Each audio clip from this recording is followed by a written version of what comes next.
It's a good one here. I'm just not into schoolgirls. Give me a big fat woman. You're feeding the cruel world, thinking it's a good one. For little girls with hair and curls to serve their bowl of pudding.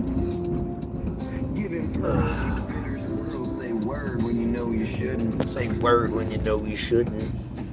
People often ask me why I'm so obsessed with children being happy, having never had butt sex. Quick to change the subject like you want to jump this track. Oh boy.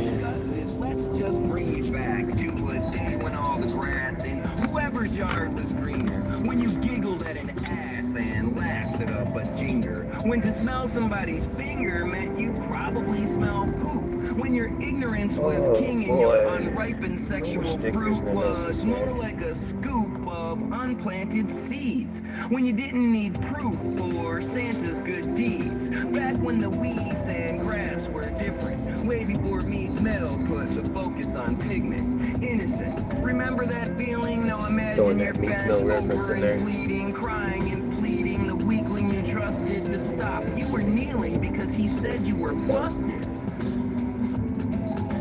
Kind of stoned. I'm just not into Man, it's fucking nuts. It is so crazy what's going on. You're feeding the cruel world, thinking it's a good It's scary.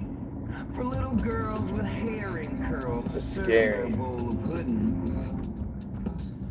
You know, these pieces of shit are just... Say word when you know you shouldn't. I mean, I still don't... Like, who do they represent? Even like you dumb redneck pieces of shit. Like, what do you support about the Iran situation? How does that benefit you? Are you really, really hoping that American kids get sent off to die for that shit? Is that like this good thing for you? I mean, think about like Forrest Gump, right? And Lieutenant Dan. How Lieutenant Dan was, and this was commonplace back then. That you know, somebody had fought and died in every American war, and there was so many wars back then that you could do that. You could have father fight in a war, and your father fight in a war, and so on. The lie's always spinning.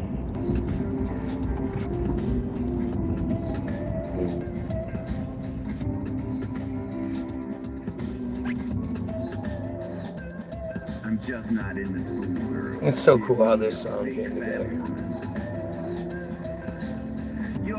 I wrote it, I recorded it, and my wife had the video that we use is a video of birds, you know, a flock of birds flying with each other.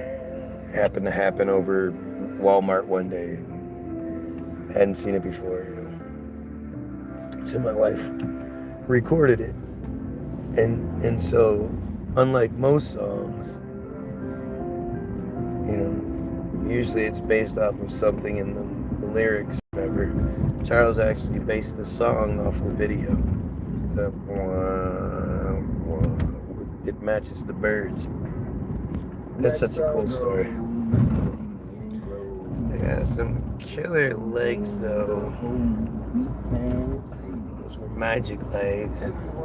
Lieutenant Dan. But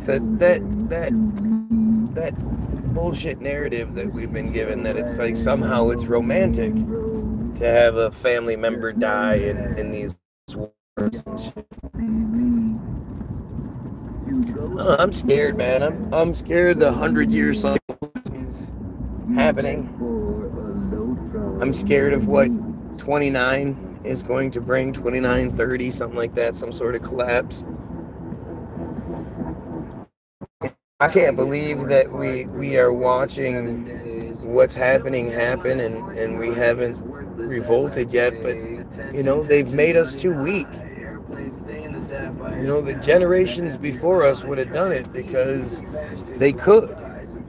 You know, they could survive. They knew that if the system went down, they'd still be able to survive. We all know that we can't. And their capabilities are so much stronger than they ever were before. You know, the cameras everywhere. The drone technology is terrifying. It doesn't get talked about enough, but it's terrifying. You know, it's really fucking strange that they can, like the hive mind drones that they have, that can you know, they all move as one and they operate as one, but they're separate units. It's fucking crazy, man. I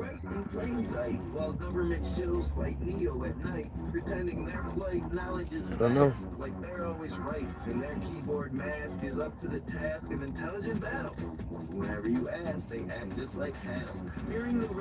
It's weird.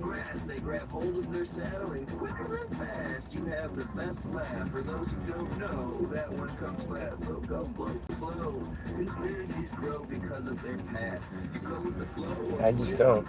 You know, I'm still trying to figure out. Like the thing that I've stumbled into recently is the whole blood type thing. And I think if we start looking at it more, we're gonna get a lot more answers. What does the different blood types mean and all that shit? How does that truly affect us? How can we be affected by it? I mean, can they design vaccines to affect certain blood types? Why not? Why wouldn't they be able to do that? I think, you know, I keep coming up with different examples of it and different things to point out and talk about. But the reality is, it's arrogance. Arrogance is the ultimate weapon. They've cultivated our arrogance. Our insecure, ignorant arrogance. And those things don't seem like they should go together, but they absolutely do. You have all of these religious people out here walking around acting like they know something or believing something that's just clearly flat out bullshit. And yet you try to talk to them about it and they'll fight you. They're the quickest to fight. It's like with slavery. You know who's the quickest to fight you over slavery? Black people. You know who's the quickest to fight you over the Native American genocide? Native Americans. You know, they wow. They clearly like want it to be true for some reason. You know? If you look at the Handy Sook situation, I got my head. What's the better narrative? Like from a human perspective, what is the better narrative? Is it better that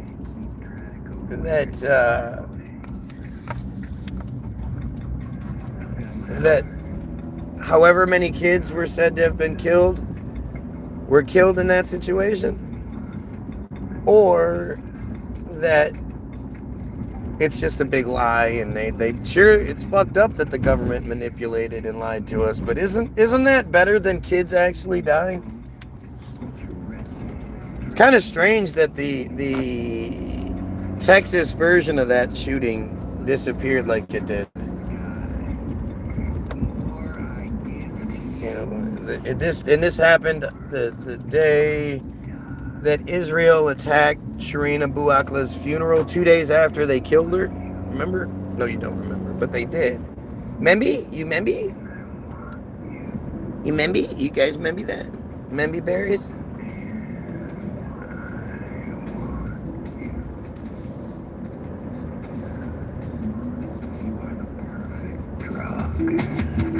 The perfect drug. You are the perfect drug. The perfect drug. Strange, man.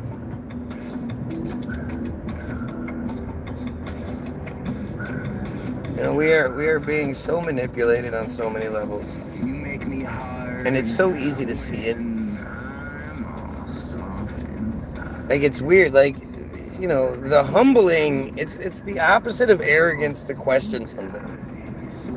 But you've been tricked into thinking the other way. You think if someone like me doesn't believe the narrative, that's based in arrogance. No, it's based in humility. It takes a humble person to be like, look, they're lying to us. That doesn't make sense. Sure, it takes confidence to stand up to a system that's designed to bully you into submission. I'm so afraid to realize But you have to be humble to say, I don't think that's the truth. it's left of me. Take me with you. What you're watching with this whole Take me. Israel bullshit. I mean, again, it's this arrogance that is this constant, like, it's a self-defense mechanism. The arrogance keeps you from looking at what's going on. The arrogance, it's like Dave Chappelle said, the worst thing to do is call somebody crazy because that's dismissive. And that's what the arrogance keeps you doing is dismissing. Is thinking you know better for literally no reason. Like, I don't know why you would think you know better. But it's the arrogance. Like, most people act like they're so smart. They haven't looked. You don't even know the official narrative. You just sort of, you heard some guy, one of the guys at work that you've decided he sort of knows what he's talking about. Or everybody told you he knows what he's talking about, so you've accepted that. And you heard him say something, or your pastor said something, or some shit like that. But you guys don't look. It used to be shocking because I would expect a better fight, so to speak, right? I would expect that if I were to look up the official narrative on something, the evidence would be there. The evidence would it wouldn't be something that requires a whole bunch of faith. It would be something that I would feel stupid because I would read it and I would go, oh yeah, this actually makes a lot more sense. I can't believe I questioned it. Blah, blah. Like, that's how it should be. And yet it's the opposite 100% of the time. It's the strangest feeling. Because you're discovering the evidence, but the evidence is the lack of evidence to prove the narrative, or that the evidence that you're given is bullshit. That you in your basic ass brain can look at what they're telling you and go, that doesn't make any sense. Look at the comment section. Does it make sense that these same trolls who hate me so much would keep coming back day after day, deleting their own texts and their own comments and just all the stupid shit that goes along with this? Does any of this make any real sense?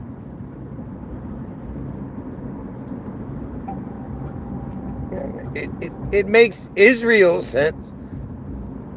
If you actually look into the enemy and what the enemy does and how they operate, well, a lot of this actually makes a lot of sense. It's not nearly the chicken with its head cut off running around like you think it is. Attention must be given. The past you're not allowed to mention mentions the time. But that requires from you the ability to ask questions and to, the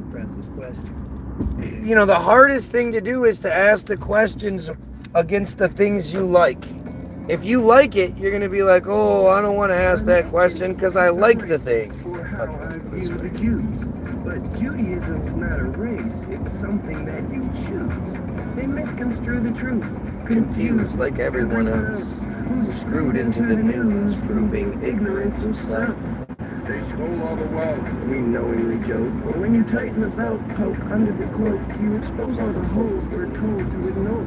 Like who's in control, who holds the high score, who enjoys nothing more than the mutilation show. Tradition!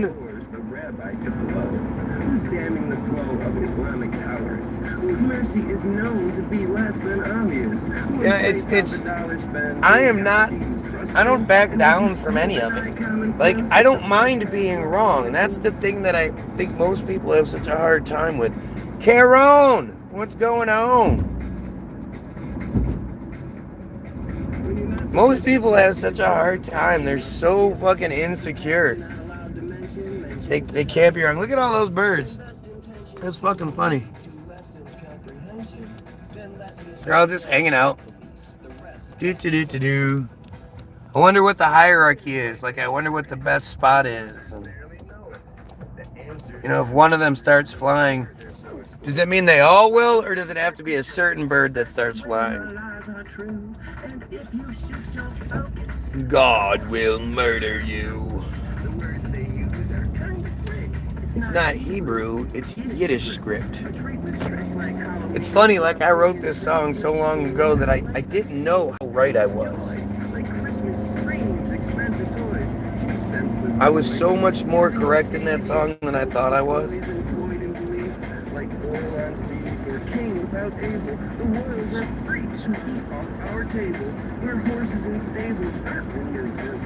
You know, and that's part of the thing where it shows you that, like, hey, maybe you actually know more than you think you do. Maybe you're more educated than you think you are. We're not supposed to pay attention. Attention must be given. The past you're not allowed to mentions the time we live in. When best intentions tend to lead to lesson comprehension, then lessons read as death believes. The rest suppresses question. This is the best place you could have pulled over, for sure. So clearly I'm no racist, but I am against the fantasy that commands I sit and take it. No chosen plan stands over me. I don't believe in rabbit feet. I see things as they are. I question the gilded canopy handling the stars. You question the gilded canopy handling the stars? That has a double meaning, in case you weren't paying attention. Top pigeon pegging order must be adhered to, I would think. You would, right? I mean, you know, they have that hive mind. One flies, they all fly. Like responding within fractions of a second of each other. It's the same thing with like schools of fish. It's strange. And it's you know, it's us. We do the same thing. We are given our narrative, we are given our commands, we're told, hey, turn here, turn there, look over here, no, look over there. And we follow it. We do as we're told to do. Most of the time, we only resist when it might compromise our way of life. If that's the case, then we get really upset. Hey, don't compromise our way of life now. Protect our religious freedoms. They're not letting Christian children have supremacy like they used to. Protect our religious freedoms. By the by, if you're watching this shit, don't forget to like, share, and sub. Considering what we're up against,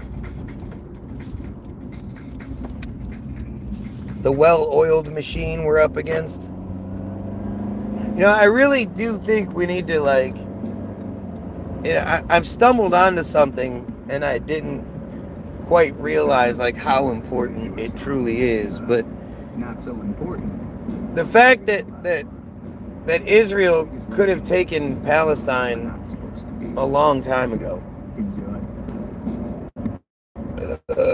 And if they would have, we wouldn't even talk about it today. It would be a lost story. When I showed up in boots and ruined your black tie affair. The last one to know. The last one you thought you'd see. I saw the surprise and the fear in his eyes when I took his glass of champagne. I toasted you, said, honey, we may be through, but you'll never hear me complain.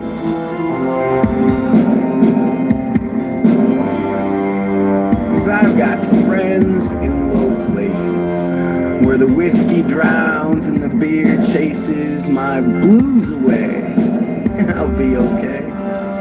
Now, I'm not big on social braces. Think I'll slip on down to the oasis. Cause I've got friends in low places. What's up, open-minded?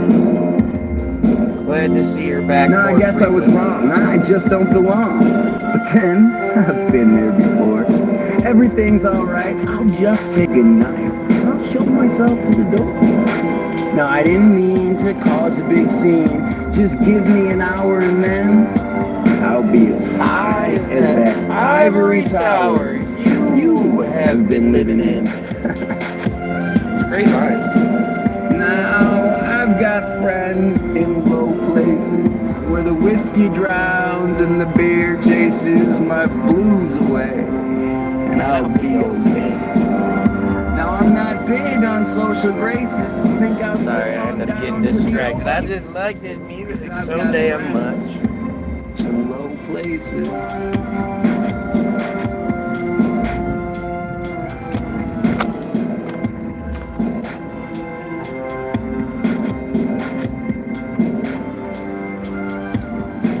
I told you that my love goes up and down. You notice how the wheel goes round. And you better pick yourself up from the ground before that needle cuts you down.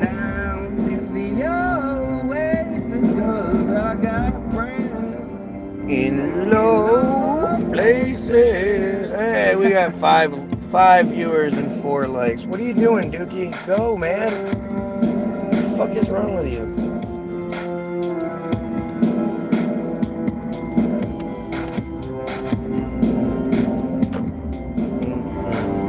If you're watching, like, share, sub. We appreciate it. Helps out a lot. Might not seem like it. Might seem like the more likes I get, the less views I get, but I'm willing to risk it.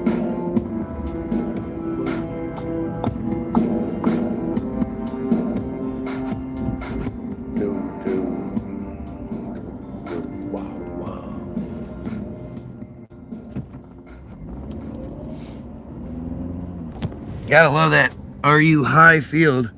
Spent all this money on this fucking football field, and yet the school is shit. Shit. That's why we drive our kids to different schools, because this school is such shit. 2016 cleaned my clock. Man, I love this beat. Stock, say, crock to McDonald's. Not a big fan of the words, because it's Rebecca, such a hopeful song that didn't work out. Rear view. The lens I appear through I was wrong. I was wrong. A mirror of sorts, pointing out my shortcomings. Aborted while running, my feet hit the ground, sounding like thunder having sex with a dinosaur. I might be poor, but it sure won't last long. Oh, the past is wrong and won't be repeated. I don't need to be needed. What the fuck are you doing? My people agree with the seeds that I shoot. It's easily proof my truth's universal. That's why the reversal of fortune is nigh. No exports from the sky, no sly lucky charm. Yep. This is my farm. Meth High School. Wow, that was fucking. 17's fruits. That was clever. Start here. A tumultuous year, but clearly necessary. There's It's less RU than High, a damn chance it. I will fail. I hope 17's wary. My check's in the mail. Redford Union High School.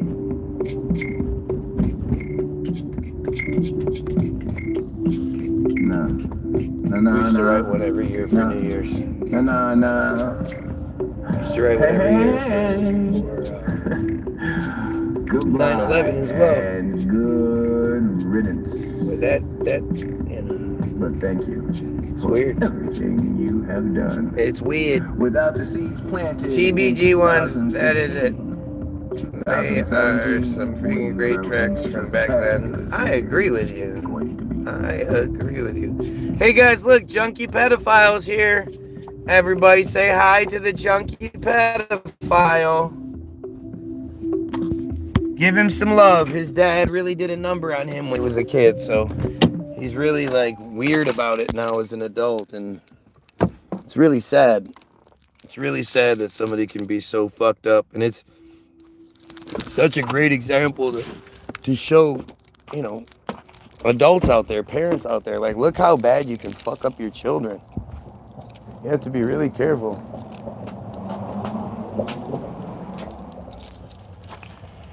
Oh, right there, Junkie Pedo. Tell everybody. It's painted orange. No colors anymore. That motherfucker's orange. I got some pretty sweet shoes. Check these out.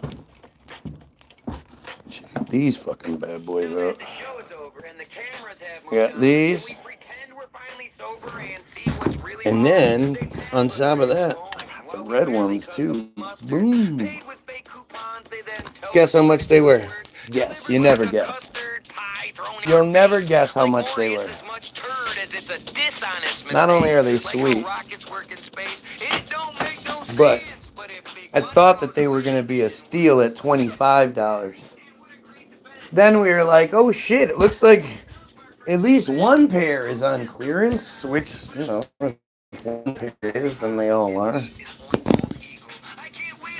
So we thought they were on clearance for like $10 or $15. Turns out they were $5 a pair. $5 for a pair of shoes. And they're sweet. Aren't they? They're fucking sweet. I agree. I don't know which ones I like better, the red or the blue. I do have to admit it's probably my first red pair of shoes. They had some mustards. I wanted the mustards, but they weren't built. They weren't the same exact style. They were like a little more chintzy. Huh? No, I would have, if they were more comfortable, I'd have told you to bite me and got them anyway. But I could feel it. I could feel how they wouldn't. Definitely want the mustard, so if I get the mustards and the relish, I'm a happy fella.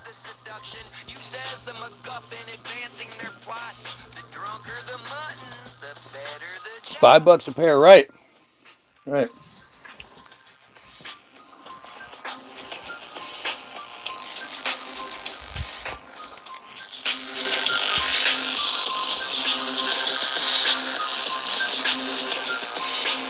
Nothing says I'm innocent like blocked investigations. Nothing says we're giving in like accepting sanitation is what the greatest nation tells the goalie they're born to swallow. Epstein's lawyers are amazing. They gave the dump in Orange Tomorrow.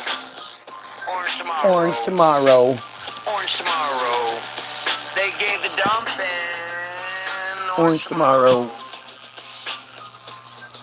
I do love a good bargain, yes. I mean, I refuse. Like, and thankfully, my kids have been raised in that environment themselves because they don't have it in there. It might come out. They're sort of getting to high school now, and you know, they don't understand it. It's something that most of us don't understand until after it's too late. But the coolest guy is the guy that doesn't give a shit. Like, he gives a shit, he takes care of him. He's not well, I would say the guy that's hygienically, but no, that's not true either. Girls like themselves some dirty hippie.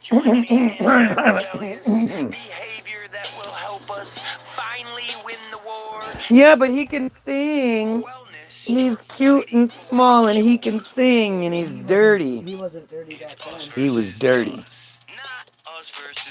I had a girl once tell me that she had messed with him. She said he was gross because he had crustins on his place. That's what she said. That was her descriptive term, that he had crustins on his place. Yeah, no, I never experienced that with him. But see, I got with him before he became all hippie-ish. Crustin's on his place. Crustin's.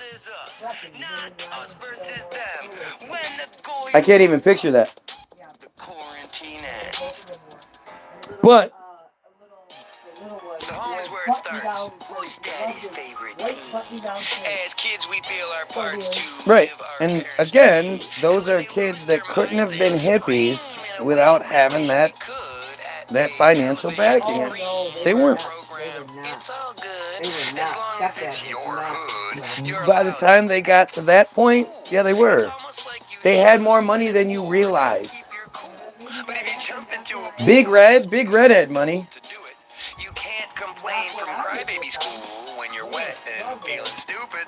He and Mom would fight all It's the us time. versus No, us. they had money, but Something else that happened and all that changed. Yeah, because when I saw him again later on, I was like, what the fuck? He did look good. Versus them. The struggle so rough. but But see, they were still Department 10 when I was with them. when we Remember that, do you? no when we are like, you know, we're all taught that brand names make a difference and all that shit, and it's usually the guy that, like, yeah, I don't care about that shit. Like, I mean, you're not gonna get the superficial broads. You know, you're not gonna get like the lipstick fucking, you know, really high maintenance broads that way. You'll get the cute hippie girls, the hot hippie girls, not hippie where they got fucking dreadlocks and Not the shit. popular girls. You're not going to get the popular girls. You're gonna get some of the popular girls. You know, you're just not gonna get the. And actually, you know, it just depends on who the person is. You know, there were guys that I knew that were, you know, as long as they had the it factor, they'd get it still. But like, if you're dumb enough to buy a pair of shoes for $100, especially or more, especially when your feet are still growing, like, it's one thing to say I'm gonna buy $100 pair of shoes because I want a nice pair of shoes that's gonna last a long time. Well, yeah, I get that. As an adult, fine. But if my kids think they're ever getting a pair of shoes that cost $100 when they can wear them for a year, they're out of their fucking minds. And them wearing the shoes for a year is a stretch. Oh, yeah. More like 3-4 months at this point. Slower. For now. Yeah. It's just gonna, if you look at pictures of Nick from 2 years ago, he's shorter than Nathan. Yep. He got out of his last year of middle school, his last day of 8th grade. We have pictures of it, and it was like he just shot up. It's got to be tiring. That's got to be, you know, stressful on the body to grow a foot almost in a year, almost, you know, a little over a year. But anyway, here I am all talking about who knows what's a jig of his, you know. Mix.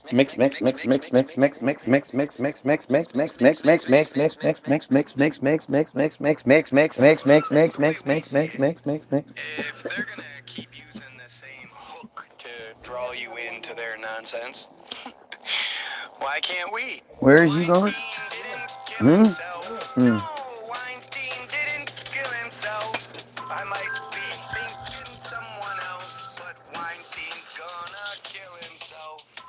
Weinstein and his failing health are just another story dealt. So yeah. Since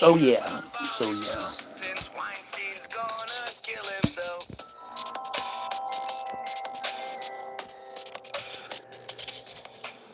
Imagine your world is your small town. Your prom gown's your future wedding. The amount of stress is best addressed by professionals. Yet the infectious pull to not be your mother smothers you. Woo-ha. So on your way, Don't like this what beat. the hey? Space chasing the sun as it sets. Hedging your bets, you step to the plate. Not knowing how fate can make you a switch hitter. Spitters are quitters, and Mr. Sister, the bitter won't taste the sweet, sweet fame.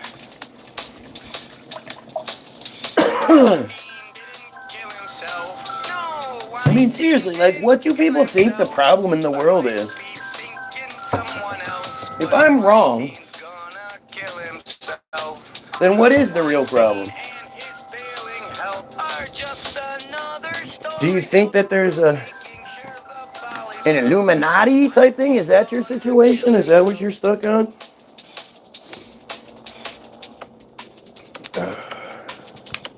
So you were hot shit back home, well-known Ken.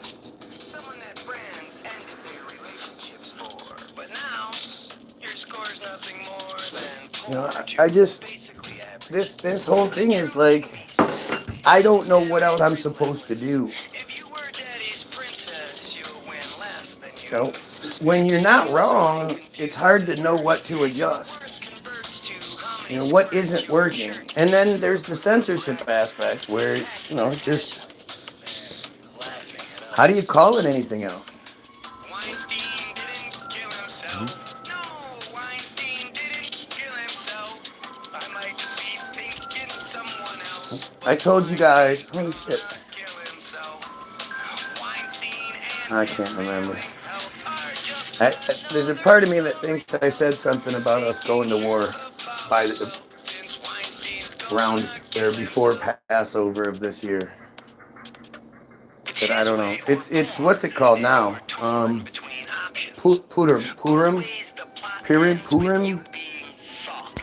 Interestingly, it's a fucking, it's a Jewish holiday. It's a Jewish holiday. Just as they happen to start yet another demolition campaign. Just as they start more genocide, another one of their holidays starts. And I just like, what are you guys waiting on? What do you need? I'm still waiting for that person to come to me and be like, you said this, but you were wrong. Here it is. You made this claim. You were talking about this, but where is that? Junkie pedo comes here and proves himself to be a junkie and a pedo every day. Why can't he prove anything else? Interestingly, the fake rabbis have stopped coming. Have you noticed that?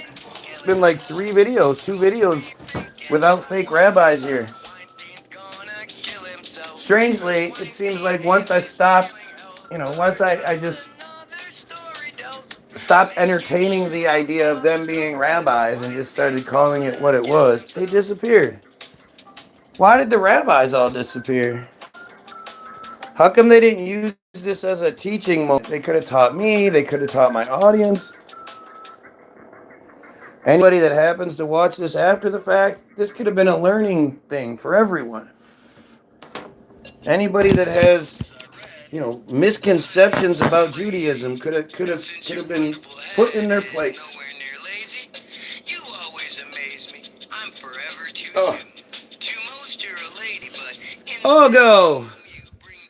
Algo's still lurking in the shadows. Oh, you never know with Algo.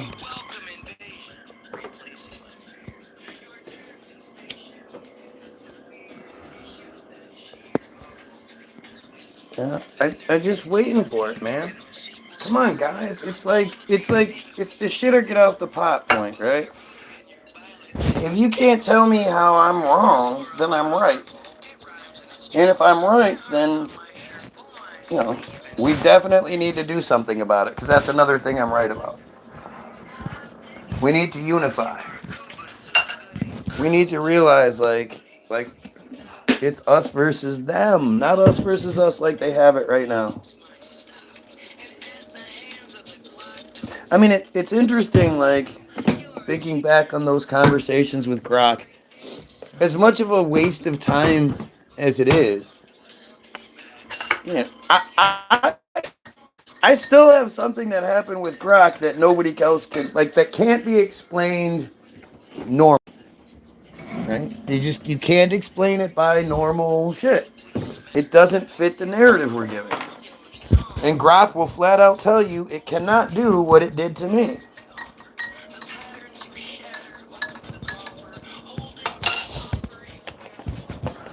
But it's strange how, like, I don't know what I could do. I don't know what I could explain. I brought Brian Mullen out of hiding. And in order to keep me from getting my praise, my attention, that they kept that shit from blowing up. I mean, how weird is that?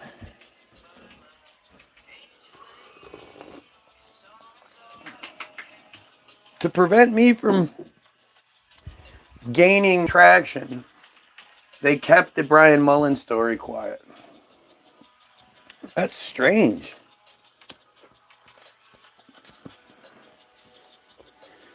And I'm sure there are people who will deny it, act like, you know, first of all, they act like they know what they're talking about when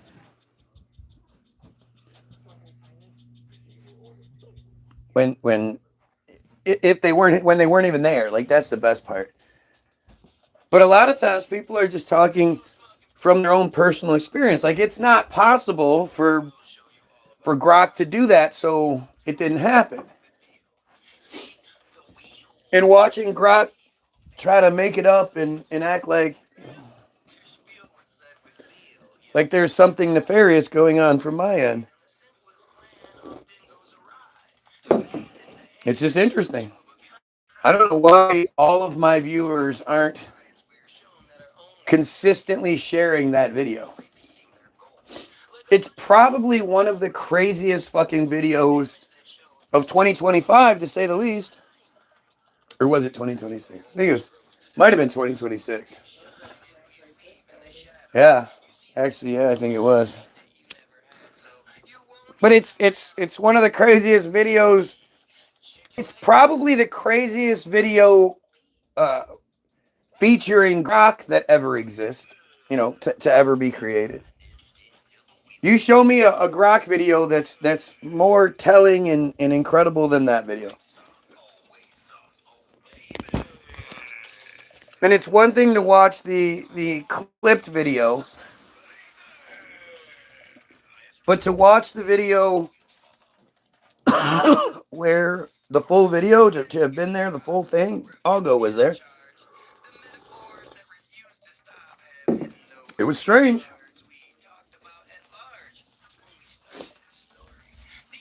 You know, and so you have to ask yourself, like, what is it? Why am I getting special treatment? Yeah, pretty sure 2026, that was some sinister shizzle. Yeah, 2026, I agree.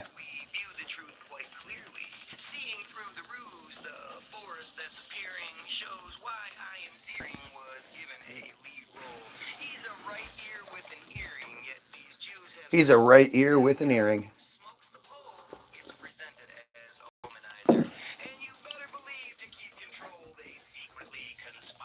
Oh. It was December of 25, was it? Oh, now I gotta look.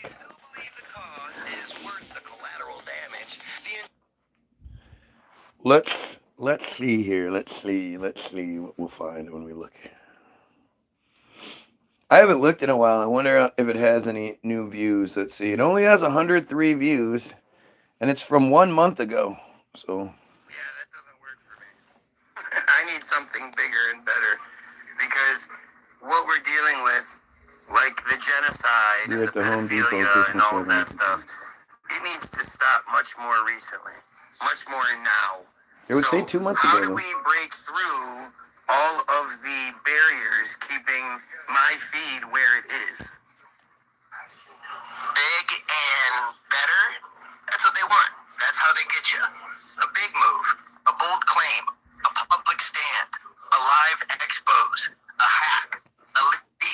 live That's when your expose. That's when the power goes out. That's when the feed freezes. That's when the guy with the headset stops watching.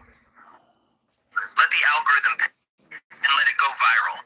As is already out. And once it's out.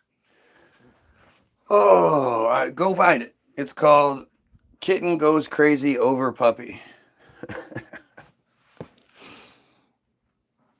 it's the craziest video you'll ever see.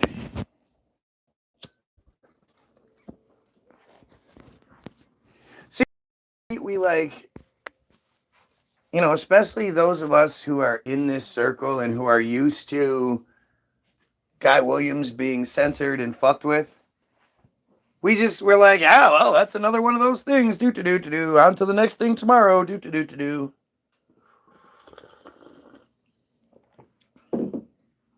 We're not like, wait a minute, what the fuck is going on here?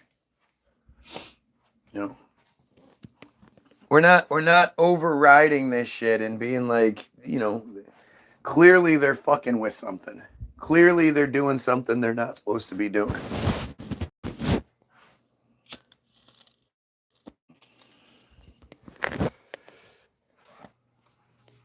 I don't know. Maybe I'm just a weirdo, I guess. I think I'm just a weirdo, sweetheart. Just because Grok does something on one person's page out of the millions and millions and millions of conversations that it's had and that have been recorded, and just because it's something different on my feed alone, that doesn't mean anything, right? You should have seen my wife. She was like, "You better stop right now." She was mad. I get it. You know, I get her trepidation. I just don't know what else I would do. You know, would I just like I'm too conspiracy theory. I gotta go diet conspiracy theory. Here, why don't I make songs about the Illuminati? Ooh, the Illuminati. Then it'd be okay. You know? Oh, yeah, the New World Order. Ooh, the New World Order. Ooh, that's scary. New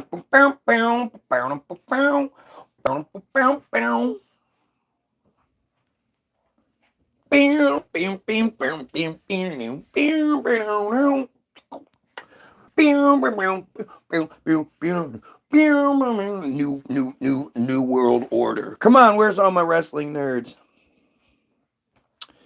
Greater Israel Project is the worst Israel Project. It's so fucking crazy. Like, that's the thing. It's not a conspiracy theory.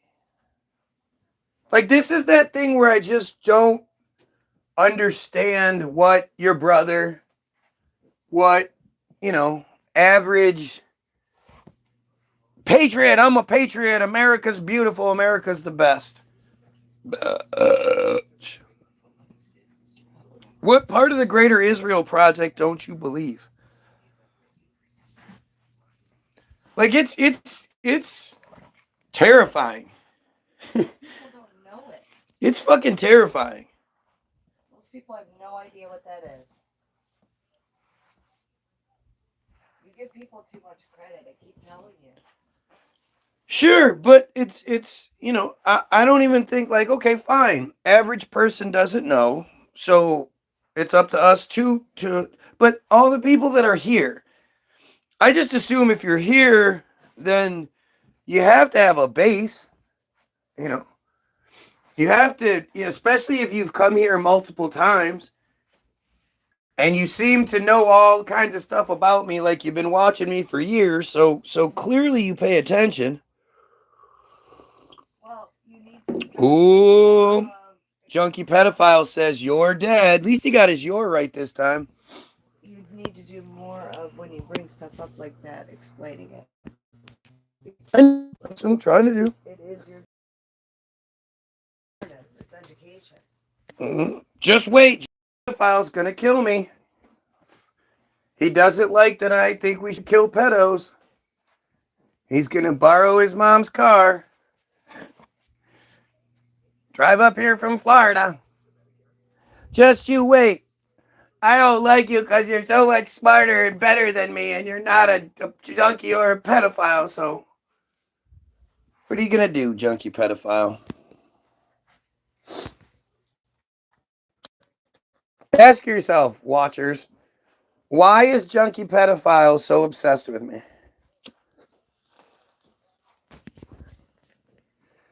He's such a coward, right? He's a coward. He doesn't say who he is because he's a coward, right? He's some weirdo fucking coward.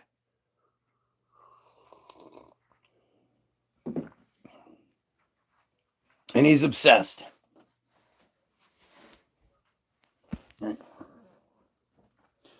He's booking in a week from today. You have been warned. Oh shit, okay. Okay, I'm ready. What's happening?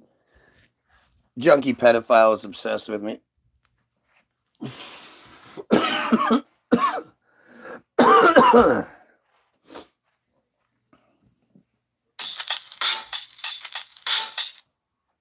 You have to ask yourself, like, if I'm wrong, what would motivate this guy then? What has him so motivated? The only way they're smarter than us is how they unify. We always say our economy sucks, but no one's asking why. Do you secretly want to die because you want to go to heaven? Him and his Roses are mama. red. Violet was crazy. And since you're wonderful... So, you're so smug and far. And I'm wrong. That's what has this guy so obsessed. We'll show you all of our cards and you the deal. See, the Instagram?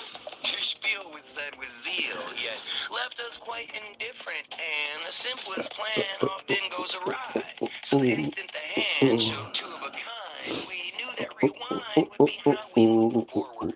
Reviewing the lines, we're shown that our own words are used like the Clone Wars, repeating their goals. Like a bunch of unknown sores, once they've been exposed, the damage that shows. The funny thing is, junkie pedophile has learned. A couple of weeks ago, he would have said Y-O-U-R dead. Who you can shine and who So you he's see already in the learning. shadows. You see who has the mind that you never had, so you won't even Interesting, know isn't it? what you're too slow to see. Chicken like cattle, we bring them no beef. This guy's mad because I think we should kill pedophiles. Who does that make him?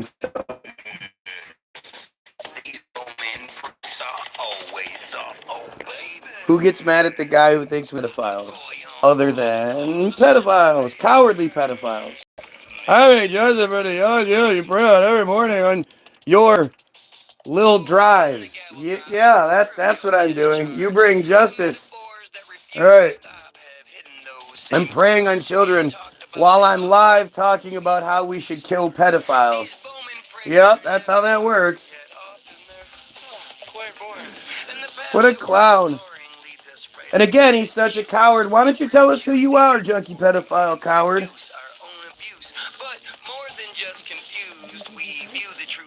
Oh yeah, I did, didn't I? Come on, junkie pedo. He's a right ear with hearing, yet these Jews have such a hold that a guy who smokes the pole. It's insane how again, what think about what a fucking weirdo loser this guy has to be. If he's a real person, more than likely he's just an Israeli bot. But if he's a real person, which was worse, obviously, imagine what a loser he is. He's mad. He's a prime example of the ignorant, insecure arrogance I'm always talking about. It's just it's insecure arrogance. He can't. He knows that if I ever do get a platform, then people like him will be rounded up. I have no qualms with that. I'm not trying to, trick anybody or anything. If you have some pedo shit in your history, we're rounding you up. And my feed is going to be a great example of it. If you're somebody that consistently came after the guy who thinks we should kill pedos, well, then you have something to hide.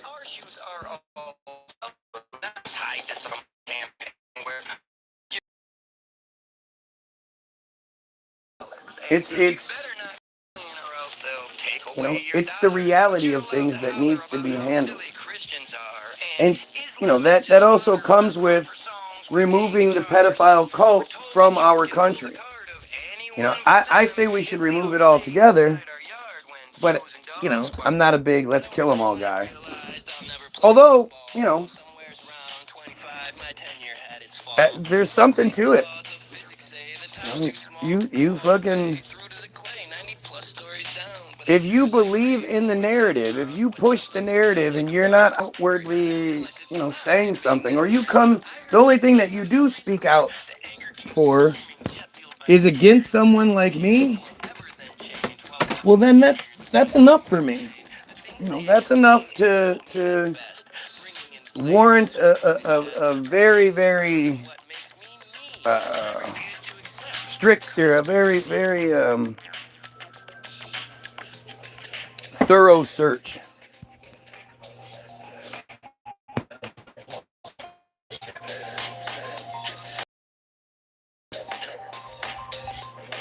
I mean, it's how we fix the problem.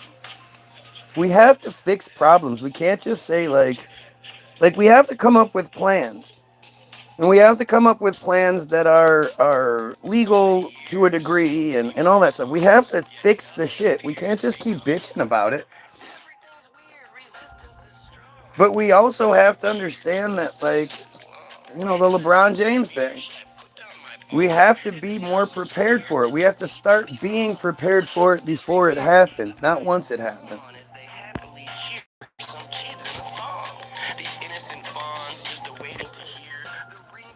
I mean, think about what's happening with this Epstein bullshit. They're giving us what they want us to have, and then the stuff that's too damning, they just keep it from us. And at the end of the day, they have everybody focused on these files that are redacted and may or may. What about all of the fucking tapes? I still want to know where the tapes are. They literally found them. They let's see. Let's see if it still says it, because I know it used to say it. Man, it stinks like makeup in here.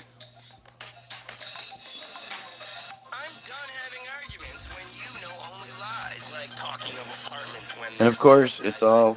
This is so fucked up.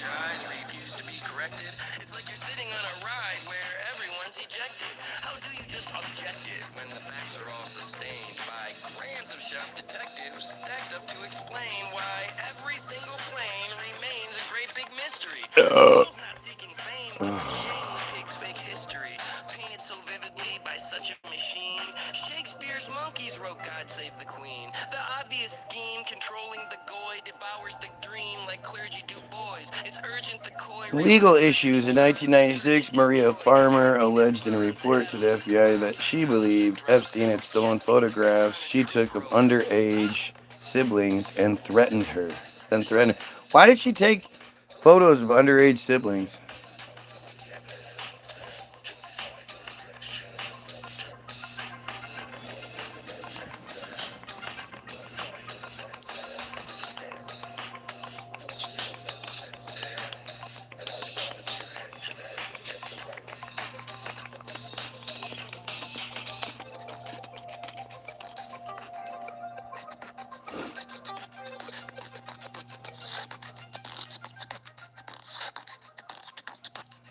Wow, there's been a lot of shit added to this Epstein page. Pretty fucking crazy. Please help me. Let's see. The deal of a lifetime. Interim developments. Miami Hill. Second set of criminal charges. All right. In July 6, 2019, Epstein was arrested when he returned to the U.S. from France by the FBI NYPD Crimes Against Children Task Force at Teterboro Airport in New Jersey on charges of sex trafficking during the years of 2002 to 2005. He was jailed at the Metropolitan Correctional Center in New York City. Investigators seized Epstein's devices at his homes in New York, Florida, and the Virgin Islands. They found CDs, photographs, and videotape containing nude images of females, some of who, quote, seemed as if they might be minors. I mean, it's been changed, but again, it says it right here.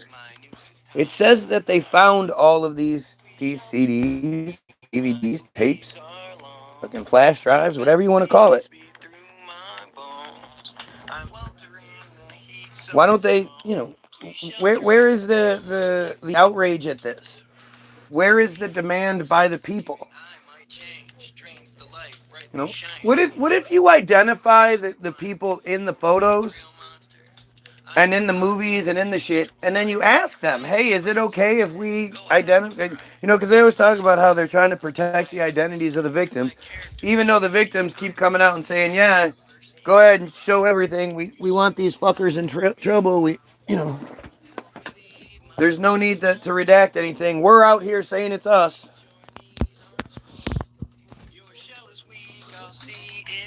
Like, where is the... I don't know, just to me it all just seems so manufactured and bullshit. Like, I don't know how anybody watched the State of the Union address and thought, wow, this is really good. They're doing the acting in this is superb. Oh yeah, they definitely don't like each other. Oh, they're not standing up, but they are standing up. Oh man, look at this. This is enthralling. This is so riveting.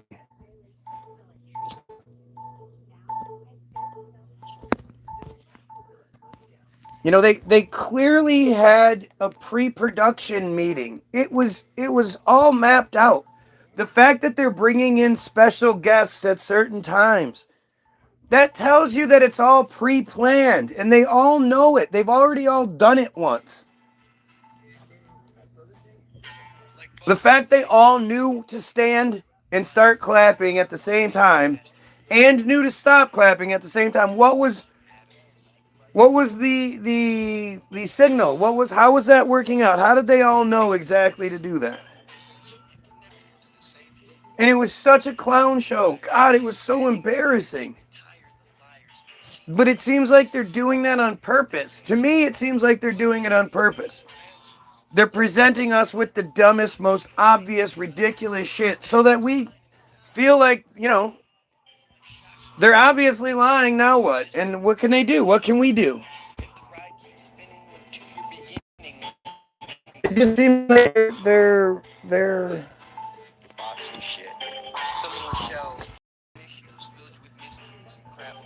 it just seems all so manufactured to me. Everything just seems so manufactured. The State of the Union really did that.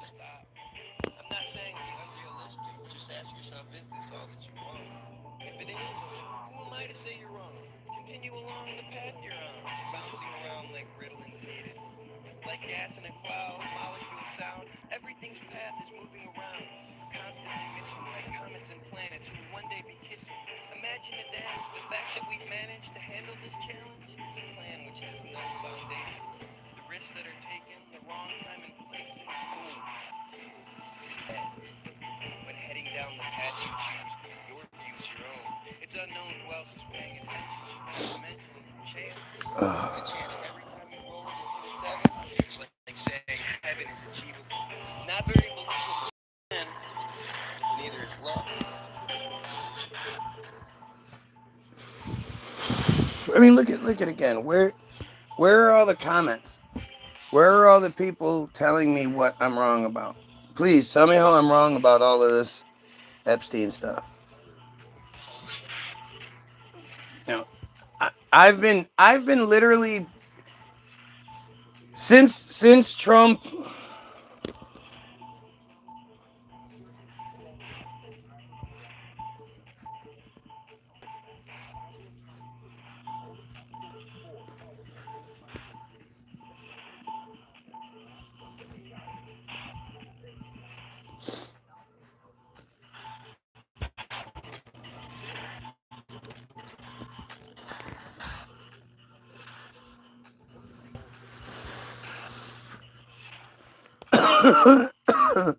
I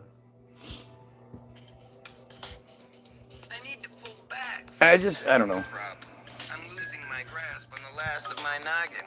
I'm a Polish toboggan. Call me Dumsky. I polish a diamond that's fugazi. I lose daily, like playing the lotto. It proves crazy, but I'll never stop. So I hit every pothole, take every wrong turn. My motto. What's Look at me, I'm doing drugs. I'm doing rails. What did Algo say? Victims turned into willing groomers. Brian washed MK Ultra style. Brian who?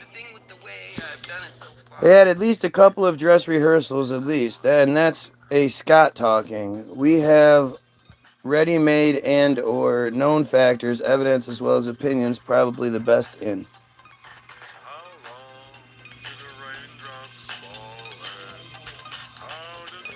I mean, it's wild, right? It's just,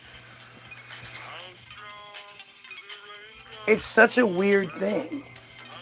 It's such a weird thing that it's, like, I know for me, I'm sure for Algo, for Karen, it's weird to be the I told you so guys. Like, it's weird that it's so common. Everybody is talking about the thing I was trying to get you to talk about in 2016. When Trump won that first election, even though he lost, but AIPAC put him in anyway. You guys don't like talking about that, I know. But I would ask you guys this, it was one of 3 questions. You know, like, what about how Trump lost the election? What about the Epstein thing? And then later on we added, what about COVID? You guys seem to forget that Trump locked you down, not Biden. And for me, the whole, again, it was very weird how I was allowed to get a lot more views back then, so the likelihood of someone seeing it was much greater, but that was when I first started bringing it up. There was one instance in particular where I had already started questioning it, but it was during one of the Trump impeachments where they had one of his lawyers speaking, like making one of his points. And he was like, well, I've just got 5 points to make here. Point 1, blah, blah, blah. And as he said it, it was like a split screen, and on the other side of the screen, the words would populate. It'd be like a little period, a decimal point, whatever, a little marker point, and then the point that he made, a summary of the point that he made. So first this, second this, third this, fourth this, and he went to say, and he goes, and wait, and he stops, and wait, and I want to elaborate on this 4th thing real quick. But the 5th thing had already populated, and then it got erased real quick. And then when he said the 5th thing, it populated back up again. But I don't know how else. They clearly knew what he was going to say. In opportunities that have been opposed for what seems like forever. Yeah, that's weird. But once I started pointing this out, and it really started to sort of stick with me, when there was another thing that happened, and it was when William Barr first got put in his position, the Attorney General position, and he was to face off against the House, or the Senate, I don't know which one it was, but Adam Schiff was the main speaker at the time, so Schiff was the Speaker of the House, right? Again, I don't remember. But Schiff they all started grilling him. And within about 10 minutes, he starts, like, you see, he's sweating. He's all frumped, he's looking for his papers. He's truly struggling, obviously struggling with the task at hand. And instead of, like, the Democrats and the Republicans, they hate each other, and the Democrats, those bad Democrats, and it's the bad, they just all hate each other. They're at war, Instead of them jumping all over this situation, look, Trump's guy is completely falling apart on camera. The pressure has gotten to him. We can get him. We can put we're all lawyers, right?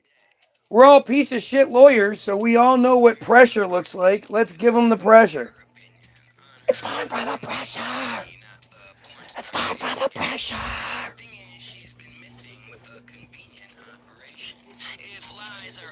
Look up Static X Closer remix. It's a fucking great one. Oh, Jesus. We have an acknowledged, admitted pedo friar here who's just gonna cry. Come on, Joey. Let's hear those tears. Come on. Fucking pedos, man. They're just disgusting. I'll get this guy if someone else doesn't get him first. Yeah. Right? This is how this works. This is how this works. This guy is so mad at me. He's so mad at me. Oh, he's fucking ridiculous. Yeah, I'm falling off. Lots of people that have 7 viewers and 7 likes, 2,500 subscribers. Yep, totally makes sense.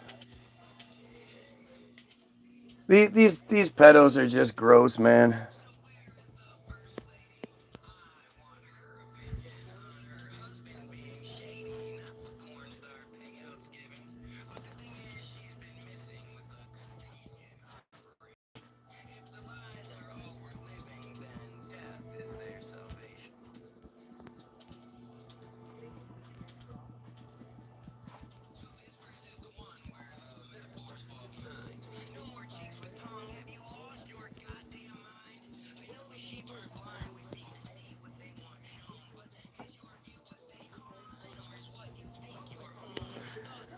Oh, let's see. Yep, it's the crack pipe. Yep. Like, if anybody knows what actually smoking crack looks like, it should be you friars. So the fact that you hide behind that, it just says everything, man. All of this is just so obvious. This guy has been on my nuts for fucking months, maybe even a year, and yet he never comes in here to defend his cult. He never tells us how great his cult is, what they do to help people, how they make the world a better place, why they aren't pedophiles. He never engages in any of that shit. And if I'm wrong, why don't they just do that? Why are they so obsessed instead? It's really strange. It really fits the narrative of these cowards who hide behind fake identities and won't actually confront anybody. Like, have you ever seen anybody go into Jewish neighborhoods and try to talk to people? They run away. They put their heads down and they just run, and their arms like flail all funny and shit. They're just cowards. And it's because they know that there's literally nothing they can defend. As soon as you start asking tough questions, they're going to fold.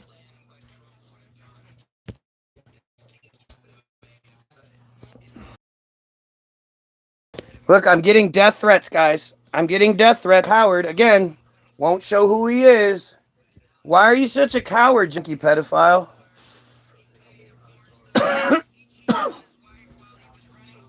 Why are you such a coward? You want to confront in person, LOL? You're on the internet. This guy is exactly what you want. I don't know what this. Yeah, I'm not sure what you meant, but then, no, this guy's a fucking. He's just another one of these pedophile cowards, man. Instead of telling me what I'm wrong about, he wants to shut me up. But this dude's a junkie. You know, he'll probably OD before something like that could even happen. Hopefully. I mean, he's a pedophile, so hopefully that's what happens. But it's like, I don't understand that what they're doing and saying just validates everything I'm saying. If I was wrong, it wouldn't be bothering people. If I sat here and made a feed about how unicorn poop is the answer, not only would nobody be upset about it, they'd laugh and they'd crack jokes, but I'd actually probably not be censored.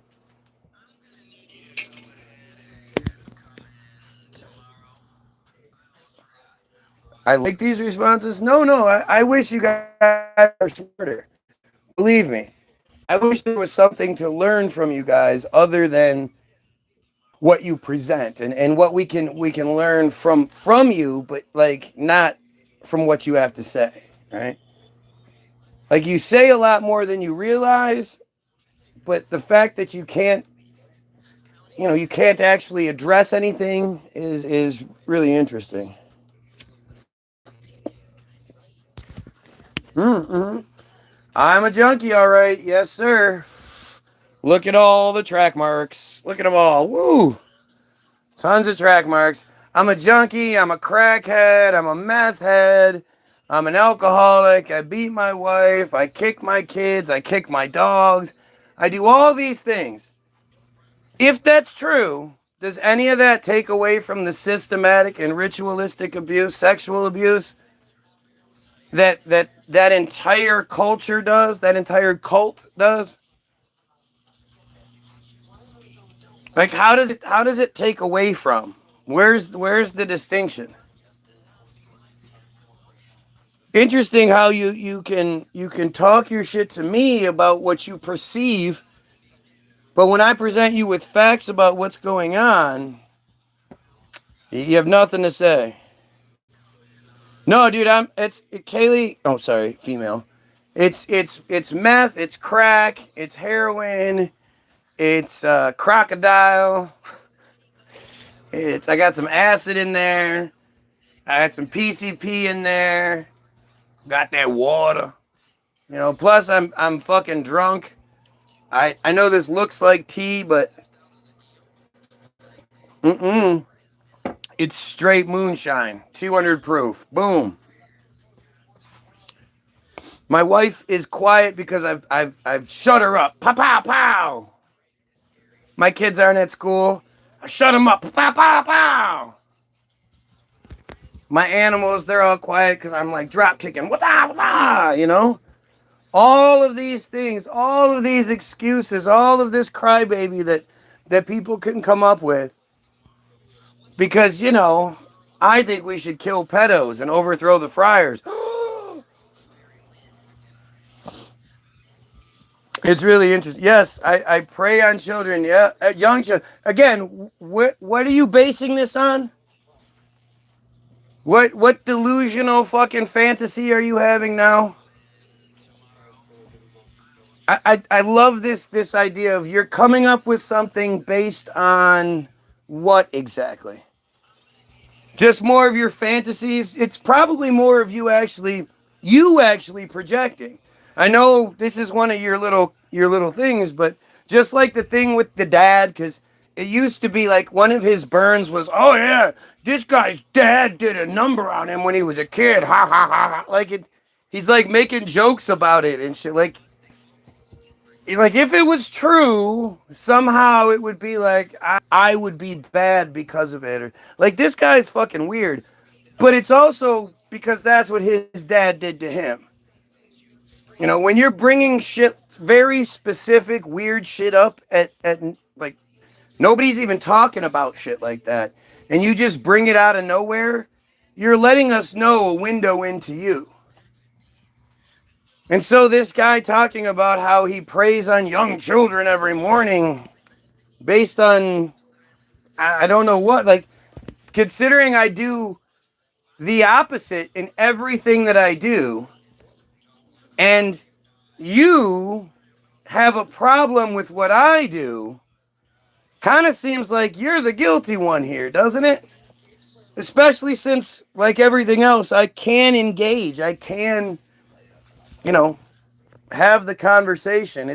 I'm not some fucking fake coward hiding behind fake profiles and shit. But this is how this works. And then when I call them out for being here and for defending pedophilia and all that shit, then somehow it's me. Like, it's just so stupid. It's something that literally is like Friar level logic. This is what happens when you take your kids out of public schools at a very early age, and you put them in these Hebrew schools where they only learn one thing. It doesn't matter what cult you're talking about. When they do shit like that, when they shelter their children and don't let their children have access to the worldview, they become psychopaths. Look at the Mormons. Look at the Amish. Look at how crazy these people are. The Amish are actually pretty decent, but they're just these repressed, and most of them would leave that life behind if they could leave and still be able to visit with their family and their brothers and sisters and, all that. Once they experience Rumspringa,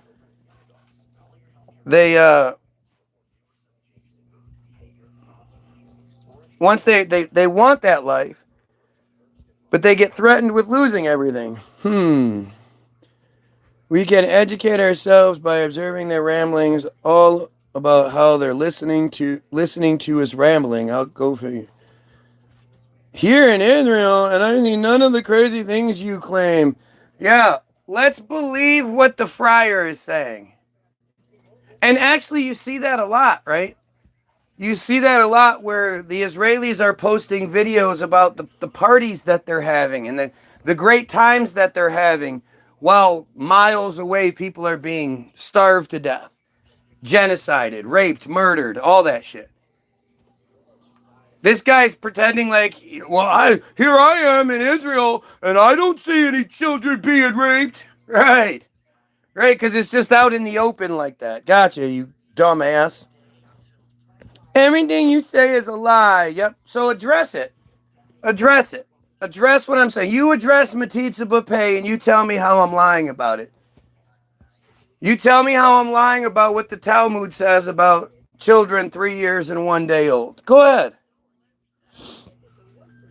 You look like you hang out near school, so you know what that looks like, apparently? There's a look to it? Gosh, my nose seems pretty small, don't you think? But like, it's this kind of dumb shit. Anything to avoid what's actually being said. These fake profile identify as friar fucking bullshit. They come here and they don't say, yeah, Matitza Bapay is horrible. Or even, because, I'm lying, right? So, I'm lying when I read Israel Hayom, Bottom of Darkness. Let's see. Okay, pops up here. Israel Hayom. If you don't understand what Israel Hayom is, like, this is the number one free weekly newspaper, daily newspaper in Israel. This is distributed daily to Israelis. Bottom of Darkness. Children raped in ritual ceremonies expose the horrors. Multiple women recount organized abuse, including ritual ceremonies conducted by people they knew, even close family members. After months of interviews with victims, their families, treatment professionals, and experts in Israel and abroad, a disturbing picture emerges with descriptions difficult to read. Tell me how I'm lying there. I swear, everything you say is like projecting. Oh, isn't that weird how he's trying to, again, do what I'm saying, huh? Yep. Look at me making this up. Let's see how quiet he gets all of a sudden. This is usually where the friars run away when I start reading this. Right? These cowardly friars always fucking, they bail, right? Right. So let's see. Come on, little Joey. Little Joey. Tell us how this is me making this up. I suffered painful sodomy, truly felt like I was splitting in two. It's a terrible experience, but there's something about these things, perhaps in their strangeness, that's like, maybe the hardest component is that if you tell people about these things, they'll think you're crazy. They use the same tactics on their own children. Not what evidence is there, not, let's look into it. Just call somebody crazy and move on. I remember many types of severe sexual abuse, but there's something about these ritualistic abuses that makes them the bottom of darkness. Come on, little Joey. Tell us how this is fake. Tell us how I'm making up this Israel Hayom article.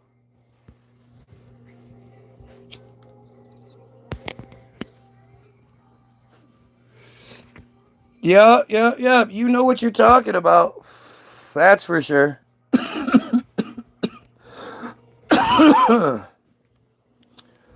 And then again, now think about this.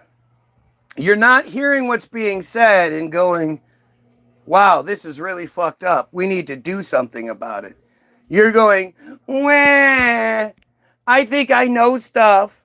Wah. Fucking silly, man.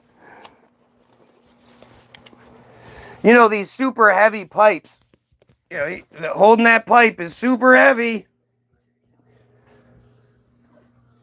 Yet, they never address what's being said. Never address what's being said. And again, pretending like you can actually see what's going on here is pretty silly. Organized, in direct words and with a clear voice, Immuna, pseudonym like this, and they make it super hard to read. It keeps fucking kicking you off and shit. Pseudonym like all the names in this article describes the severe abuse she allegedly experienced in her childhood. Organized sexual abuse that includes ceremonies with supposed ritual significance, horrifying ceremonies in which religious people, some from her own family, sacrificed her as an offering for spiritual transcendence or redemption. Yep, I'm out of my mind. You're out of your mind, Looney Tunes crazy dude. Isn't that weird? Literally proving the point that if you say something about this, people will call you crazy. He's not saying, holy shit, this is happening in my community. I hate this. Wow. We need to do something about this immediately. He's not saying anything like that. He's crying. You're Looney Tunes. Yep, I'm Looney Tunes because I somehow made this article appear in April of 2025. It's a brand new article even.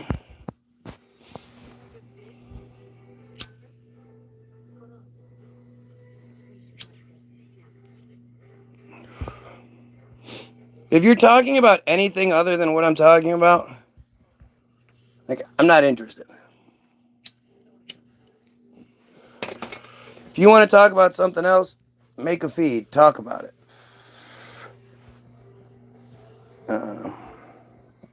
Immuna is not alone. More than 10 women between the ages of 20 and 45 with whom we spoke describe a severe phenomenon raising serious concerns that in Israel, like many countries worldwide, it's happening everywhere. That's the first one. Organized sexual abuse of children is occurring right under everyone's noses. Sadly, yet predictably, not correcting you on anything. Of course. Just crying. Crying, trying to distract. Trying to shoot the messenger. Right? Because if I'm holding a pipe, oh yeah, that means I can work a jackhammer. Why not? I can hold a fucking glass pipe that weighs like 8 ounces. Makes sense, right?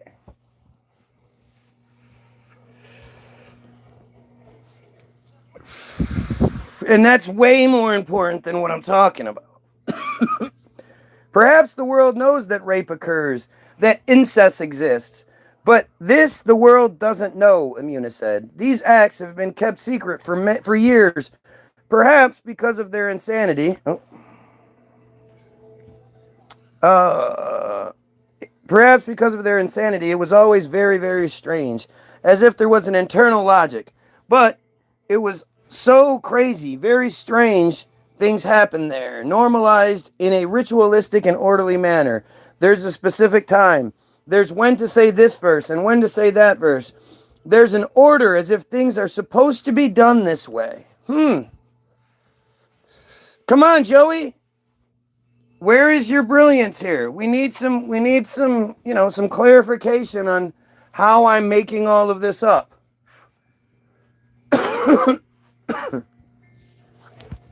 Yep. Somehow I got Israel Hayom, Sheldon and Miriam Adelson's baby, the daily fucking newspaper there in Israel, the #1 free daily newspaper. I got them to do this. I made this entire fake page. I did all this. This is all me. It's not real.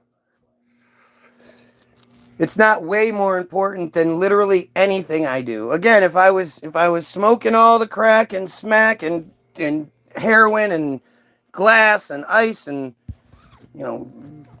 drinking all the alcohol and beat my wife and beat my children, kick my dog, that'd be bad, no doubt about it. But would that outweigh any of this? And what's the percentage of Jewish community on food stamps and government welfare? Yeah, huge. Huge. Tyler Oliveira has exposed an incredible fraud system that exists in every community. That neighborhood exists everywhere. Those are settlements. They've been building settlements in the United States right under our noses this whole time. And I've been trying to tell you, but you guys didn't want to listen to me.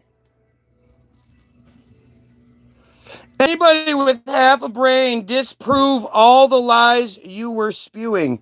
Anybody with half a brain, disprove all the lies you were spewing. What the fuck does that even mean? What the fuck are you even talking about? Like, I so appreciate the fact that you're so arrogant and stupid that you keep talking. You keep proving the point. And nothing you say says anything along the lines of, oh my gosh, what you're reading is something I had no idea existed, but now that I do, I want to do something about it. You just keep telling me I need to be quiet. Why is that?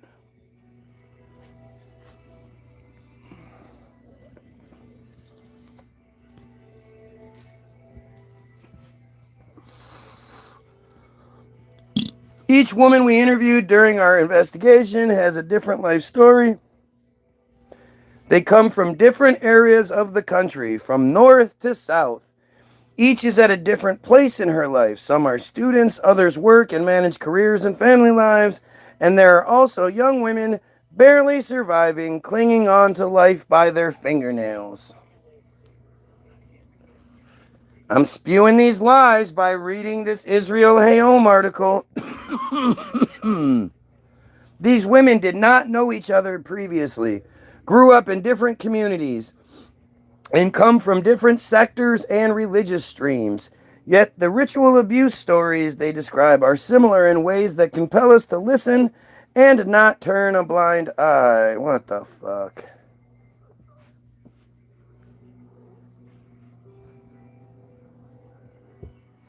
Page just reloaded. Now I have to go back through and... Alright. Some were harmed in early childhood educational settings or in girls' schools. Others in family homes, yeshivas, or synagogues. It's funny how this article seems to try to focus things on girls being abused, and yet a couple of the stories are boys. So it's not just girls being abused. It's children across the board. It's just children. It's not specific children or anything. you know, it's children. It's awful. Again, some were harmed in early childhood education settings in girls' schools, or others in family homes, yeshivas, or synagogues. Look at me making this up, right, Joey? In this article, we present only a very small sample from many hours of interviews and information, and some descriptions in this article are difficult to read. The great fear expressed by everyone who spoke with us is that the organized sexual abuse of children continues even today. No shit. Like it would have stopped for no reason. They make a shit ton of money off of it. Plus, it's how it's part of their transcendence and redemption arc. Right? It's crazy when you actually look at this supposed like ultra moral, the chosen best people in the world. So many of their holidays are redemption holidays where they have to do something to be redeemed because apparently they're so sinful that they're constantly having to redeem themselves. One of their things is kaporat, where they somehow, transfer their sins into a chicken. And then they kill the chicken and they either just burn it. I saw a video the other day of them just a big dumpster was set up in New York. And in the dumpster was a huge fire. And these friars would come up with their freshly killed chicken and throw it into the fire. That or they donate the chicken to the poor and watch as the poor people eat their sins. Yom Kippur is all about redemption and transcendence. And if you look at the Yom Kippur attack in Great Britain or in Europe, I think it was Great Britain, but I'm just gonna say in Europe last year, the supposed attack that happened on Yom Kippur, on the first day of Yom Kippur, or maybe it was the last day, I don't remember. But supposedly that the attacker drove a car into a group of people, crashed the car, and then was trying to get into a building that was all locked. And within the kerfuffle, 2 other people were shot and killed, but the attacker didn't have a gun. So that means the police killed 2 of the people. Haven't heard anything about any of that either. But the other part you don't hear about is that on the other side of the door was a bunch of elderly people and children. Not their children, not their grandchildren, just elderly people and children. So what was that guy trying to get in there to do? Was he trying to save them? It was Yom Kippur. There was redemption, transcendence shit going on there. The story is so fucking weird and like, again, have you heard anything about that story? Normally when it's something that has to do with them, it's like front page news forever and we are all guilty and blah, blah, blah, blah, blah. Yet this time when it came out that the cops were the ones that were killing the people, shit sure did disappear quick, didn't it? He spent his whole life being this hateful cult. He's spent his whole life and this hateful cult bent on hating my guts. I'm supposed to take this sicko serious? Get out of here. Like somebody's making this doofus be here. Now, if this is part of the mission he's been assigned through Act.il or Rise app, it's now Rise app, well, that would make sense. The problem is his fucking incredible arrogance isn't letting him lose gracefully. He's just getting his shit kicked in. They love the pretty torments, booting up the page. I'd just like to see an actual conversation back and forth from Joe since he's from Israel. Not just about you hitting the pipe, etc. Just listening. That's all he has. Don't you understand? This is the best he can do. He can't fucking argue anything I'm saying. This is Israel Hayom. This isn't me. This isn't some Goyim paper. This is literally Friars top to bottom. Every aspect of this story is Friar. From the editors, the owners of the paper, the reporters, the photographers, the website people, the mailroom workers, maybe not the mailroom workers, but everything about this story is them doing it. And it's them doing it, I guess, as like a flex, because it didn't lead to any widespread outcry or anything. It's been buried. This is crazy. Oh yeah, Joe's got it. I've spent my whole life hating Joe. Joe doesn't matter. He's nothing. He's just a great example. The only reason he's here is because I allow him to be here.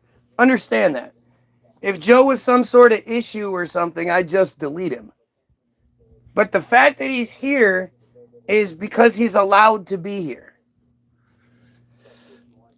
And this is the best that he can come up with, right? This is the best that he can come up with.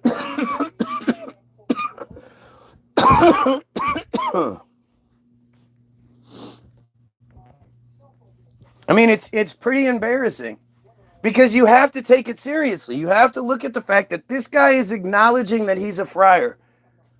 He's saying he's in Israel. He's like a super piece of shit friar, meaning in Israel, that means he's living off of our tax dollars. He gets his monthly stipend or his weekly stipend, whatever it works out to be. I don't know. His house is paid for. His education's paid for, his food, everything's paid for.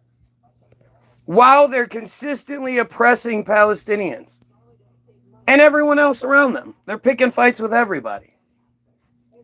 And then behind closed doors, they're all raping children. I mean, again, you notice how he hasn't one time said anything about how, I'm so shocked to hear this.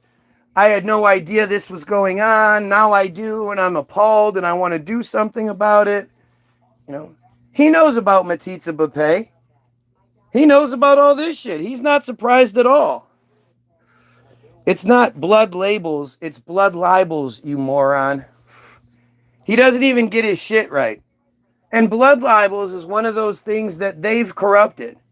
Because blood libel is them killing Christian children and then using their blood for ritual purposes, draining them, and then leaving the bodies out where they can be found and or turning it into hamburger at McDonald's and the sausage. But that's what blood libel is meant for 1,000 years. As of recently, they started using it anytime somebody said something they didn't like. It's kind of like anti-Semitism. Anti-Semitism is something everyone should be proud of. You should be opposed to anyone having policy or predisposition favorable to them. That's pretty fucked up. Why does anybody deserve policy or predisposition favorable to them? Policy, rules, and regulations. Predisposition is like genetic programming. If your mom's family all has cancer, you have a predisposition to having cancer. That's what that fucking word means. You've been told it's something else, but it's just wrong. That's what it means. Policy or predisposition favorable to this piece of shit group. And if I'm wrong, how come nobody ever tells me what I'm wrong about? How come they cry, oh, you're just wrong about that? They don't have any other explanation, do they?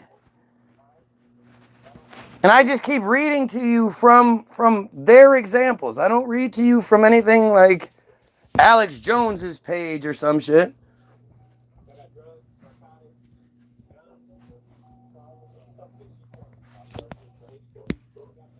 Who the fuck is raping and who then? Both my houses are paid for, and I've got a few cars I've worked for, and oh, now it's the phone's fault. We're back to the phone's fault.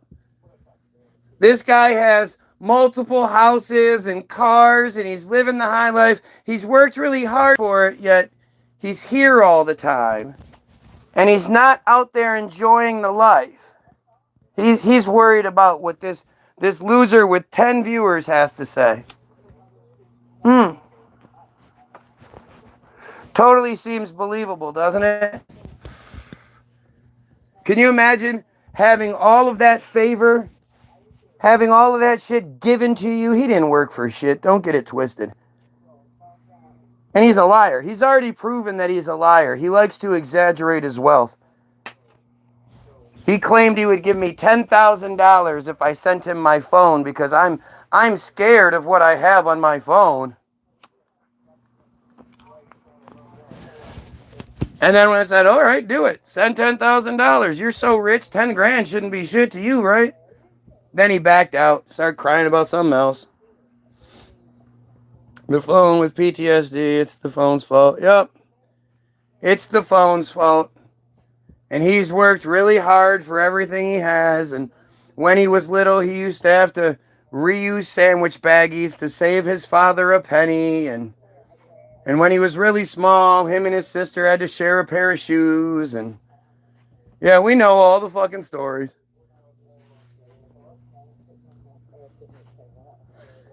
My dad worked very hard to take care of his 18 children while he spent the day studying the Torah. And just because my mother is 10 years younger than my father, and he was 24 when they got married, doesn't mean anything.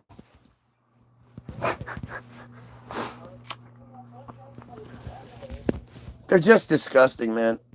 If I make investments, I literally bought it. Yeah, we believe you. We believe you because, you know, you've done nothing but tell the truth on here. So everyone should believe the guy that keeps avoiding and pretending like that I'm making up the Israel Hayom article. Yeah, you have all sorts of credibility, dude. The guy that again isn't shocked by what I'm reading, but is telling me I shouldn't say it. I shouldn't be reading an article that's available for anyone who wants to read it. Easy to make investments when you get given $100,000 at 13 years old, right? Don't all of you wish you could be given $100,000 at 13? Or something close to it? Worked hard, down, put 27 hours a day coming home, and handful of gruel. Oh yeah, it's bad. Well, he used to have to walk 3 miles uphill both ways just to get to work in 5 feet of snow and shit. And when he worked, he had to work, you know, he was abused. They were very, very awful. They used to tie things up in little balls and throw them at me. I went to a good private school. Yeah, I'm sure you did. Sure you did. You went to some dumb Hebrew school, which is why you don't understand anything but your bullshit. And even then, you would think that people that would study their shit all the time would have a better grasp on what it says. But when it comes down to it, you know, every single one of these pieces of shit that identifies themselves as a piece of shit friar, not one of them says anything that you know, debunks anything I'm saying. They just call me crazy. You're crazy. Why are you saying such crazy things? That's crazy. Shall we keep reading? Shall we keep reading or shall we move to something else? It's interesting how he just has nothing to say about it, isn't it? Funny how I have to put all the words into the phone every single time I look this up. For some reason, it doesn't just populate. I wonder why. Oh, I bet you do. I bet you, of all people, believe what the friar is saying. What a surprise.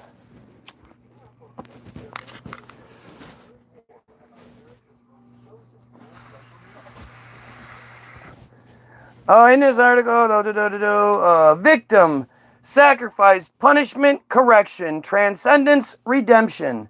These are reoccurring concepts in the testimonies. The prayers, the mutterings, the ecstasy surrounding the victims, the extreme pain, humiliation, and torture, the crushing of personality and soul. Testimony after testimony after testimony from women who experienced organized childhood abuse that included group rape performed with within ceremonial and ritual frameworks. Come on, tell me how I'm wrong about this. A good private school that can't even teach you about your issues, and which you're projecting on our host at your own leisure. That's all great, but I just want to know how, if you disagree with what he's saying, okay, so at this point, Kaylee, how many times does somebody have to avoid what's being said before you call them out on it? What, do you think that Joe isn't understanding what's being presented? The same thing that you're asking, I'm asking. Why doesn't he just tell me what I'm wrong about? And the fact that he keeps avoiding everything, that doesn't answer your question? That doesn't answer a lot of questions? How come the ADL hasn't focused on me and sent a whole bunch of representatives to tell me what I'm wrong about, so I stop saying these things? What, all you got to do is tell me what I'm wrong about. I'm too arrogant. I'm too full of myself to be sitting here talking about the wrong shit. That's why I don't tell you guys to believe in Jesus, because it's wrong. But think about it. This has been going on for years. This isn't Joey's first rodeo. He comes here a lot. At this point, he knows that I'm going to say these things and point this shit out. He's heard it before. He just doesn't, what can he say? What he's saying is absolute fact. Exactly. Everything I'm saying is, again, this is not some Goyim page. This is Israel Hayom, bottom of darkness. This is as friar conspiracy, supremacy as it gets. This is Sheldon and Miriam Adelson. $60 billion in the bank. He keeps coming back, so that's interesting. Well, I do think there's that other part. So that ritual where people, they make that thing and it's a flail and it's got a bunch of leather straps on it, and then at the bottom of the straps there's like little beads or some shit, and they walk around and they hit themselves with it. Well, that initially comes out of Judaism. That's one of their things.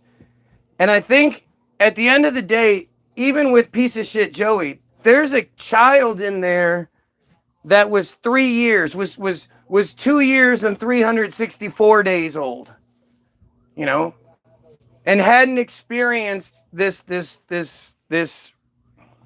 tradition. And so there's that human being that's in there a little bit. And that human being knows that it's done horrible, horrible things. And it needs to be punished for those horrible things. But because of its position, because it's such a coward and all that, not going to get the punishment it deserves. So coming here and getting this fucking verbal beating all the time, it's kind of like slapping yourself with the shit, right? It's sort of like a punishment that sort of probably part of his redemption arc, where he gets punished for the horrible things he does, so it makes him feel better, kind of shit, right? That or it's just Israel, man. It's just Israel keeping tabs on somebody who's figured things out more than most.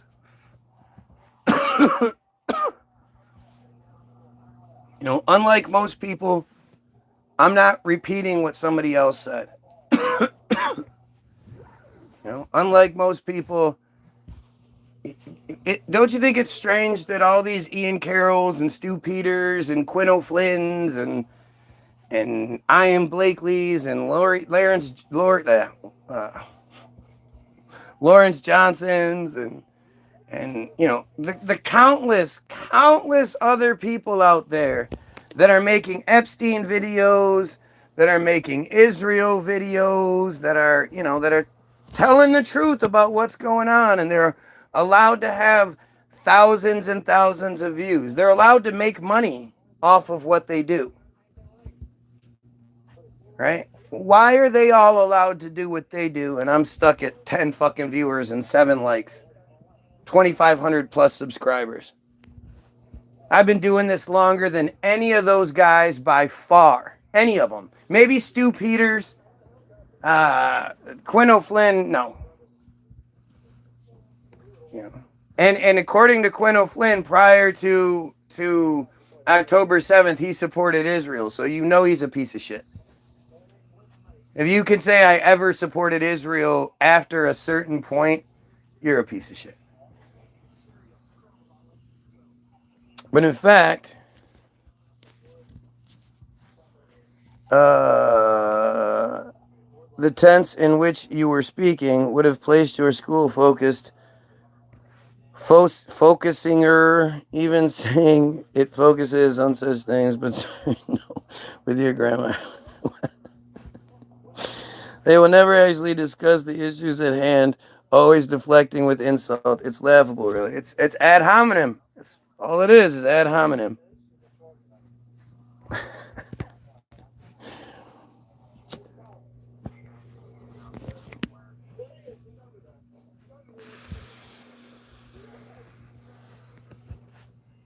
Strange, man.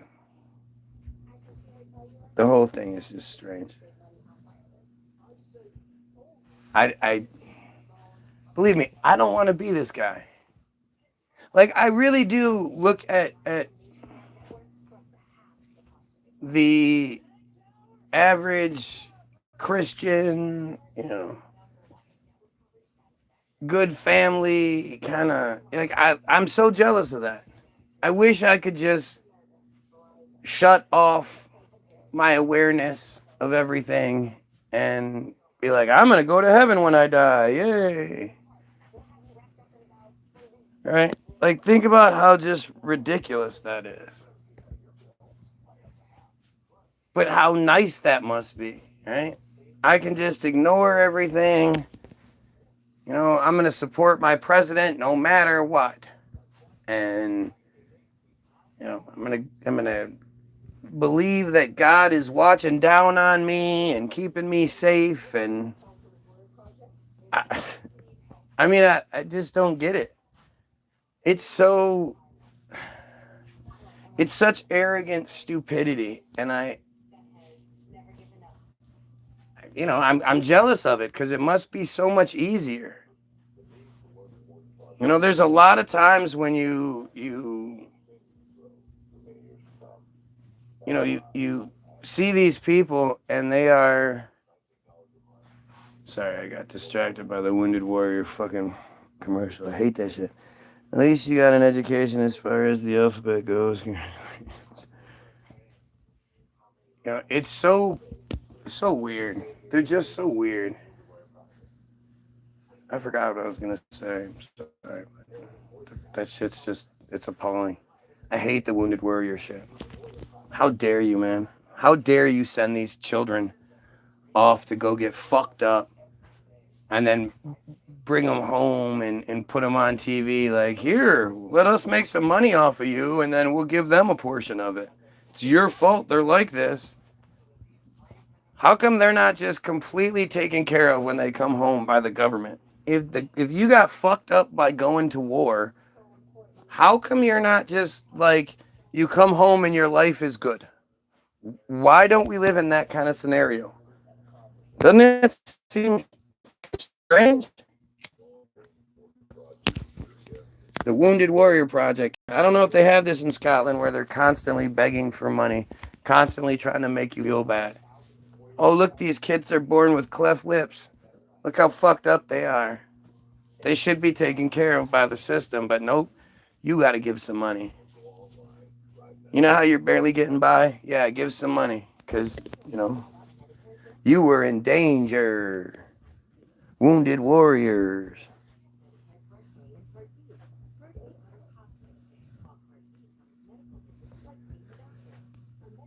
So weird, man.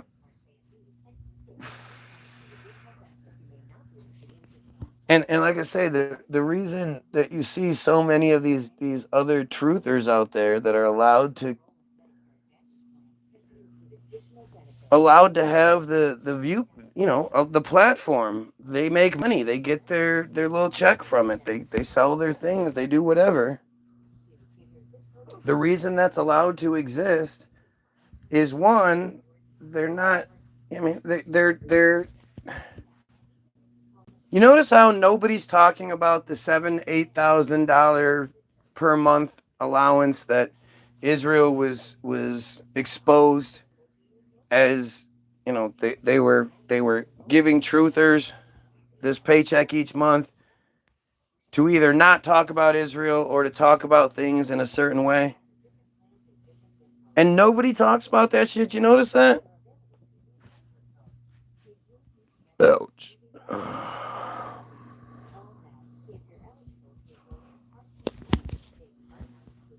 I mean, it's just strange. And now here we are at war. Supposedly Americans have already died. Like, this is all for Israel. If Vietnam backfired on the system and it turned out that the people were spitting on veterans, like, that's horrible. It wasn't the veterans' fault. It wasn't those kids' fault for going over there and getting all fucked up and then coming home. Like, it's not them. It was the government's fault, right? For sure. But if that's how we responded to Vietnam, this Iran thing, they can't spin it like we're in danger from Iran. This is clearly Netanyahu's work. I don't know how anybody can think anything otherwise. Soon as Netanyahu leaves again, we're at war, or we're taking out another country's leader. Like, this is unheard of. This is tyrannical. This is just insane.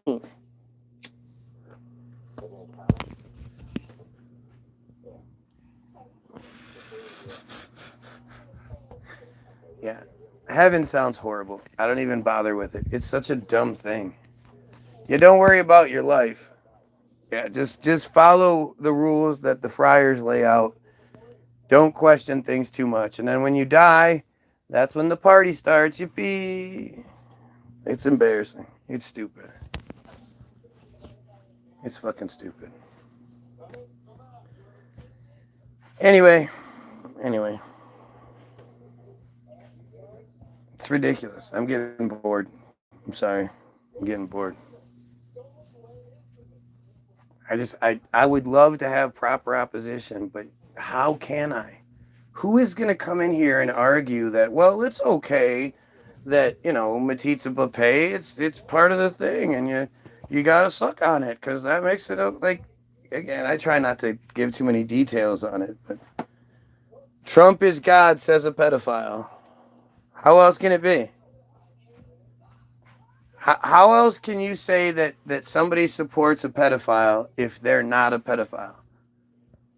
Like, it's one thing, okay, he's racist, okay, he's sexist, okay, he's homophobic, but he's making gas prices lower, which he's not, whatever. But let's just say that was what was happening. You could sort of, I guess, sort of like, okay, well, it's just discrimination, and, it's not like people dying per se. But as soon as you throw that pedophilia thing in there, and Trump is at the very, very least guilty of covering for pedophiles, I think that's that's just the most basic, obvious, 100% slam dunk case. Like, that's something he's at least guilty of. But to then take it that next step, right? And he's clearly like, he's been charged like 34 times. He's been charged like 34 times. And now he's in control of whether or not, like, he's in control of the system. And it's as, you know, he was the one that was bragging that he was going to release the, I mean, it's all, see, for me, I really hate getting into it because I think it's all stupid distraction. Just that's the point. It's like, look at how it's being presented. Oh yeah, we're going to let them look at the files on these 4 computers. There are 3 million files to look at. And they're going to look at it on 4 computers. You have to understand, if people spent 1 second per page, just 1 second per page, it would take 36 plus days to go through all those documents. Okay, and 36 days, so divide that by 4. Right? So not 9 days with the 4 computers to look at each page for 1 second. Because we divided it up. And it's not even possible. It's just more theater bullshit. It's fake. All of the people involved are all in it. They have to have the masses of the world that are like, you know, making it seem like there's at least some resistance, which is stupid because it more highlights the fact that he's the only one, or he's one of a couple. It just means all the other ones are guilty, and come to find out, looking at the files, all the other ones are guilty. Who's going to sit amongst the stupid detention class chambering for teachers' attention with bad behavior? That's going to keep the element of intellect away. By the way, by way of reading whilst listening to. Oh, it's just dumb shit. They're hoping to catch, you know, they're hoping that there are people. The point of the interference is that they know that there are people that are going to be here that are maybe like new or on the fence. And some of those people are new to this, but they're sort of crossing over. They're seeing it, and that's why they're even here. And they you know, they're struggling because they're like, holy shit, this guy's right. And they kind of want a way out. And if you want a way out, they're going to try to provide you with a simple way out. And you could say, oh, yeah, this guy said this, or this guy's crazy, or what, like they're going to sort of foster that. Because that's all they can do. They can't actually sit here and engage and say, you know, what I'm specifically wrong about. Yeah. Kushner's a piece of shit. Kushner he's you know, it's like Melania, right? Melania is the power behind Trump. You just don't realize it.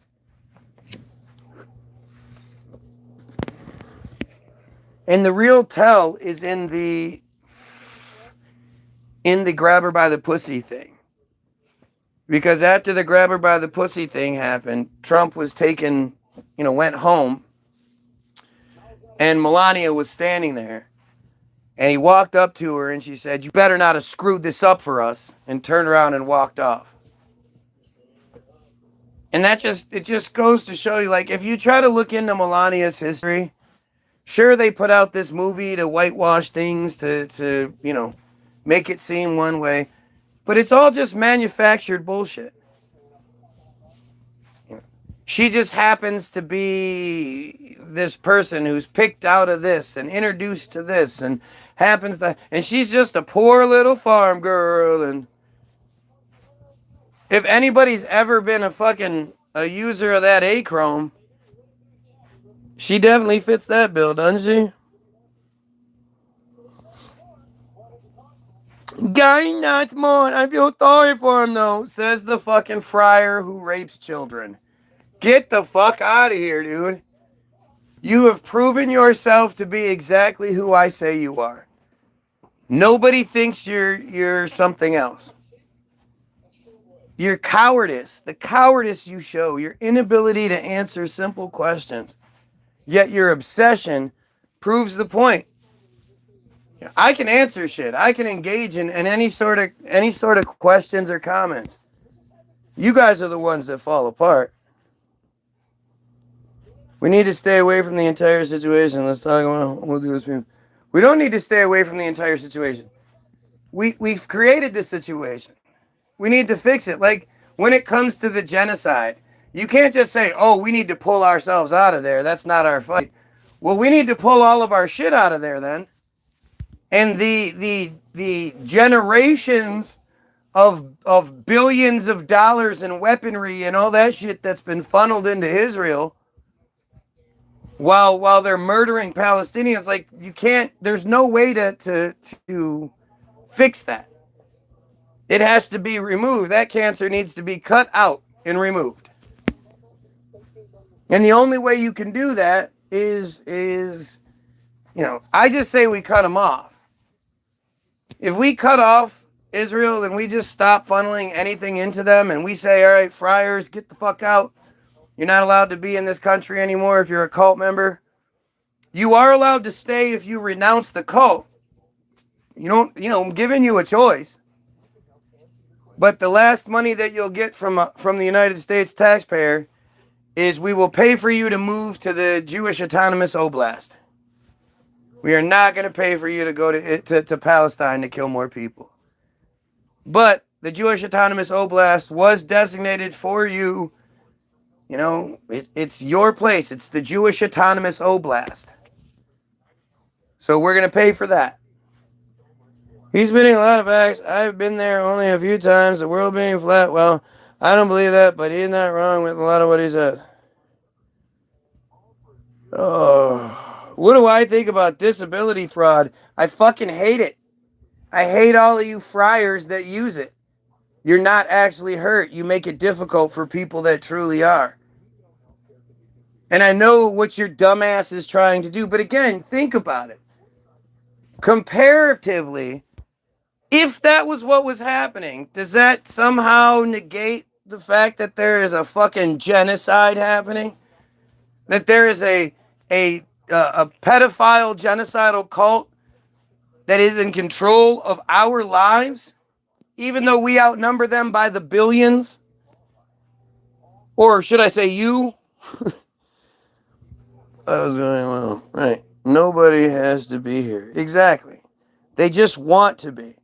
And then they cry because they can't actually engage in anything. The trolls do have to be here. It's their job. Yeah, all goes right about that. It's how they, okay, so this is like, to me, right this minute, even though this is super important, bottom of darkness is always going to be the top of the fucking heap right now. People need to understand that Act.il is back. And what a weapon this thing is, right? So Act.il is. Now look, remember, it's a completely locked up page, so no crying. Act.il is. 3 weeks ago it said was. Now it says is. Act.il is a social networking service used by supporters of Israel to oppose online, quote, anti-Israel content, such as the Boycott, Divestments, and Sanctions Movement, BDS. Its activities were referred to as, quote, an online propaganda campaign and, quote, a virtual situation room of pro-Israel experts. Act.il directed its users to, quote, missions to like, comment on, and share pro-Israel material on social media. It also asked users to flag, report, and respond to criticisms of Israel. Users were guided how to respond, which might entail writing reply using the provided talking points, which is why they say the same dumb things. It's why they go with schizophrenia. It's why you're delusional, you're crazy. That's part of it. But they're all guided on how to respond. It's why none of them ever come here and talk about how great they are. It's why dumbass Joey, the first Joey, couldn't get anything right. He's claiming he's in Israel and he has nothing to say. Because he's not, they don't program them with good stuff. They don't know how to do it. There's nothing good to say. The app also provided users with ready-made memes promoting Israel's perspective for them to share. Listen, by completing missions, users earned points, unlocked badges, and had their scores displayed on leaderboards. They didn't bother to correct all of it. It's still all in the past tense, except for the is part, where they changed that. Or, you know what? Actually, it still is past tense, I guess, because it's been transferred into the Rise app, so Act.il technically isn't existing anymore. According to Plus72, an Israeli website, Act.io was a centerpiece of a digital campaign called For IL, or For Israel, announced in 2017 by Gilad Erdan, then the Minister of Strategic Affairs, for the promotion of Israel and delegitimization of boycott, divestments, and sanctions. That's literally, they had a person put in that position. The Act.il app would assign users missions. They would assign users missions. These people aren't just stumbling upon my page. All of these random friars aren't just stumbling on my shit. Oh, well, let me just see what I find here. It doesn't work that way. They are being assigned this mission. They get a lot of points for this mission. Remember? Points that unlock badges. What do you think badges are? What do you think badges mean? Badges are prizes. It's really, really simple. Right? The app assign users mission to challenge social media posts it considered critical of Israel or in favor of the BDS movement. Erdan called it an iron dome of truth. Act.io was a joint project of the private Israeli university IDC Herzliya and the US-based Israeli American Council. The Maccabee Task Force, one of Sheldon Adelson's foundations, is a major funder of Act.io. Sheldon Adelson, the guy who, gave you guys Israel Hayom. Wow, what a connection, huh? What a connection. The organization behind Act.io is staffed by former intelligence officers and has a collegial relationship with the Israeli intelligence community. It had a close relationship with Israel's Ministry of Strategic Affairs, which combats the BDS movement, which it views as a threat. If they take away our money, what are we going to do? Now, this used to be the last paragraph, right? According to Mendel Weiss, an email sent in 2022 of March to the app's users announced that the app would be shut down, but the users should continue to interact with Act.io's content on its other social media platforms. So going into the October 7th false flag, they didn't want the direct paper trail. So they used still existed on Facebook. They still had a Facebook page. They still had all these other YouTube page and all that. But they didn't want the direct paper trail to be so associated back with them leading up to October 7th and then since then. As of 2 weeks ago, this new paragraph was added that said, the application was relaunched in early of 2026 under the name Rise App, RISEAPP, with the former, all one word, app is capitalized, with the former Act.io ownership partnering with Reichman University. A bunch of college kids who are handy with the computer and need money, need some extra prizes, a microwave, a new car, a trip here, a thing there, partner with Reichman University, huh? For the release and also transferring the former Act.il user base to the new service. The Act.il user base was 40,000 plus members. They had 40,000 plus members using this service to earn points to unlock badges by being sent on missions to come to pages like mine and talk shit. Can you guys provide me with something else that's more concrete than this? Calm down. I'm just letting people know you are nuts, LOL. Now he's going to start yelling because it's in capital letters. You are equivalent to a flat earther. What do I disprove? I'd doesn't make sense. What? So, are you denying Matitsa Pay? Are you denying the Bottom of Darkness article that I just read? Like, I don't understand. What are you even trying to cry about now? Points equal prizes. BRB.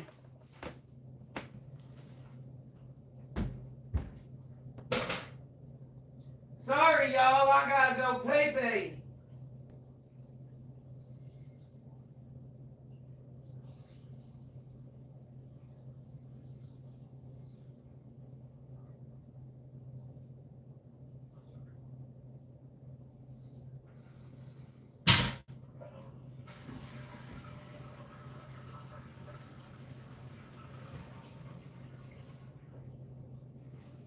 Oh, fuck.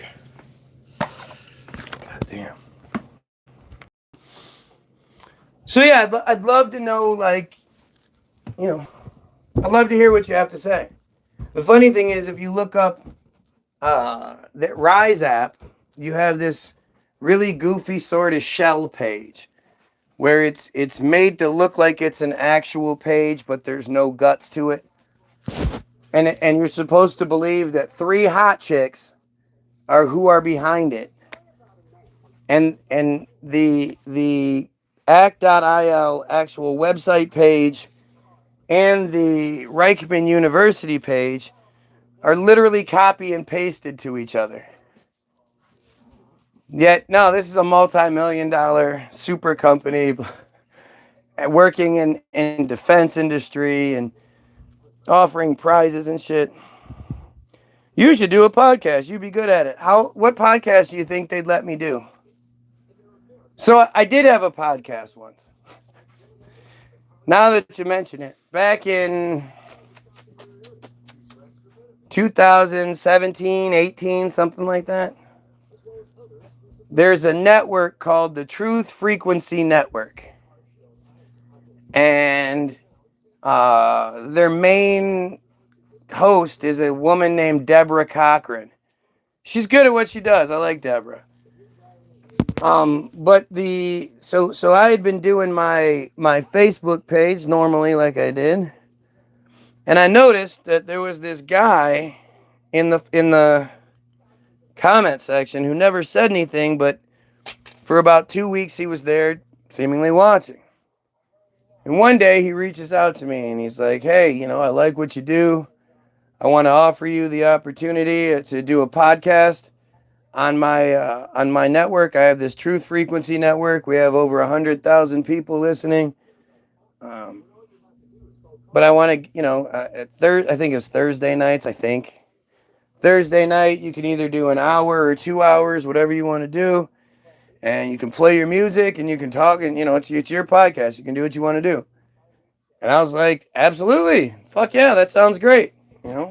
So the first podcast, I actually was able to get Matt Landman to be a guest. Crazy enough. And it also happened to be like his announcement of they'd finished Frankenskies, and he was announcing like, okay, Frankenskies, he was using my show to announce it. Like, it's pretty fucking significant if you think about it. But we did our thing. I thought it went well. I apologized to him, like, hey, I know this should have been more about you, but this was my first podcast, so, you gotta give me a little break. Would you mind coming back next week? And we'll make it more about you next time. And, again, I'm sorry, I just was excited. He was like, yeah, for sure. So I had happened to get some weed that was really super duper coffee. And he was like, well, some people were complaining that you cough too much. And I was like, okay, I'm sorry. It's not going to be like that all the time. It's just, it's how it is with this weed right now. Right. He was like, yeah, no problem. Yeah, no problem. So, next week came and did the podcast, and it was great. Thursday we did the podcast. Saturday, he sent me a banner that I could use. I could promote the show for next Thursday and whatnot. And I had lined up for the third week, the host from Anonymous Bites Back, who was based out of Poland, who had me on his show a couple of times, but I wanted to return the favor. And so that was the plan, was he was gonna be on the show, and we were gonna rock it out with our cocks out, right? And granted, I liked it, but I didn't like not having the ability to communicate with you guys. I didn't like the fact that I like the interaction, right? I don't want to just sit there and talk. I like the fuel. But by Thursday, I hadn't heard from the dude, and I just figured by now he had figured out I was professional, and he wasn't worried that I wasn't going to do my thing, so he didn't reach out because he wasn't worried about it. Now, mind you, he had reached out on Saturday with the banner. But by Thursday, like an hour before I was supposed to go live, maybe 2 hours, I was like, man, I should be hearing from this dude by now. So I went to reach out to him, and he had blocked me. And I was like, what? Because I couldn't find it. I was like, what the fuck? So I reached out from another page I had, and I was like, what the hell, dude? If I'm fired, you could at least be man enough to, tell me. You could at least told me a couple days ago so I could tell my guest who's in Poland and staying up super late so he can be here. You could have been a man about things. You're supposed to be this biker guy who's this tough, no-nonsense guy, so seems weird that you wouldn't at least say something. And he never responded. And so I reached out to Deborah. So when the thing first lined up, when we had first, decided that I was going to do the show, it was like on a Saturday. And the following Sunday was Deborah's show. And I told him, hey, if you ever need a last minute guest, I'm pretty much always available. If you ever need somebody to fill in a spot, I'll be happy to do it. And he was like, actually, now that you mention it, Deborah had a guest drop out. You want to come in for just like a quick 15, 20-minute spot? And I'm like fucking honored. Like, hell yeah, I do. Of course, I'll do you one better. How about we write a little jingle, TBG style, for Deborah? And he was like, oh, that would be awesome, blah, blah, blah. So I was able to get Charles to actually do something that day. I recorded it, and it was just a little 8-bar something. And the last 2 lines were something along the lines of, if you, do you see the world, see the curves, and or is your world a ball, or something like, do you see things straight, or is your world a ball, or something like that? And Giles was like, you're a flat, I don't like that flat earth crap, blah, blah, blah. And I was like, well, just so you know, I talk about everything. So even if it's flat earth, I'm going to talk about it. I hope that doesn't bother you. And he was like, oh, no. You talk about whatever you need to talk about. So, like, again, it was really weird. So I reached out to Deborah, and I was like, hey, what the hell happened? Is he the type of guy that would just not tell somebody that they're let go? Like, what? He doesn't seem like that type of guy. What the hell? She was like, no, that's not him at all. He'll be quick to tell you if you're fired. And I was like, yeah, I thought that much. Any way you could sort of ask him what was going on? And she was like, yeah, for sure, And it just so happened that when I got off the phone with her, I got off the messages with her, the conversation with her, Liam Xmail, who I swore was an agent for a really long time before he disappeared and sort of proved that he was an agent. But Liam Xmail reached out to me because we had been talking about doing sort of a podcast together where, like, I don't know. I was trying to tell him, like, dude, you can't be the face of the podcast. You're just too fucking ugly. He's missing like 5 front teeth and shit. Like, it was just like, dude, you're weird. You're just weird. You'd be a great Jamie. You'd be a great guy, the secondary guy that I would, reach out to. We should do that. And he was like, yeah, we'll do that.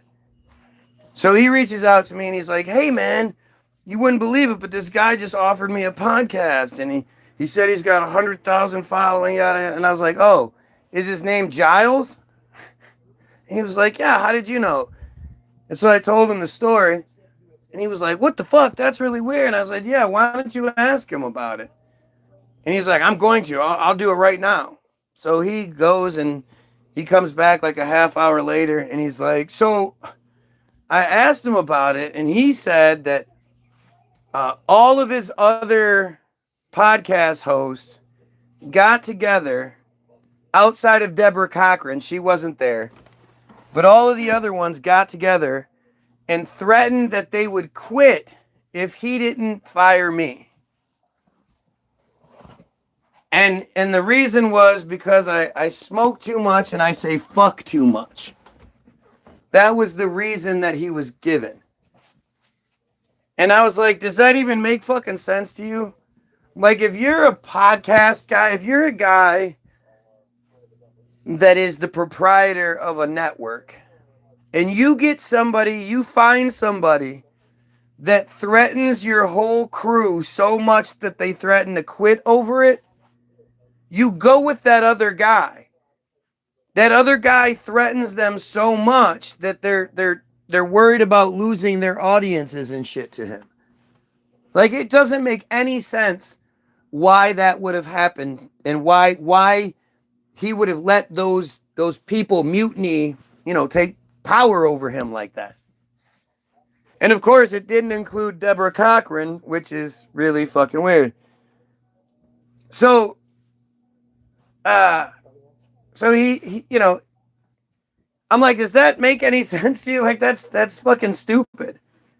Nobody's gonna do that. Nobody's gonna let go of the golden goose to appease a bunch of little poop stains,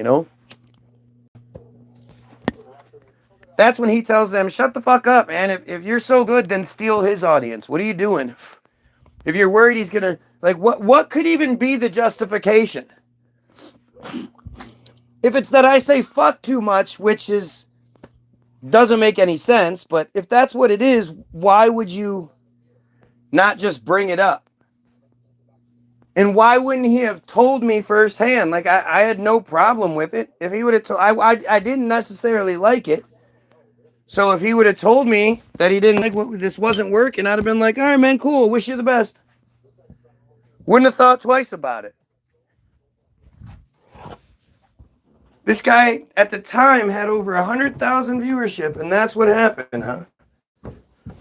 So to me, what it sounds like happened is that he got the phone call.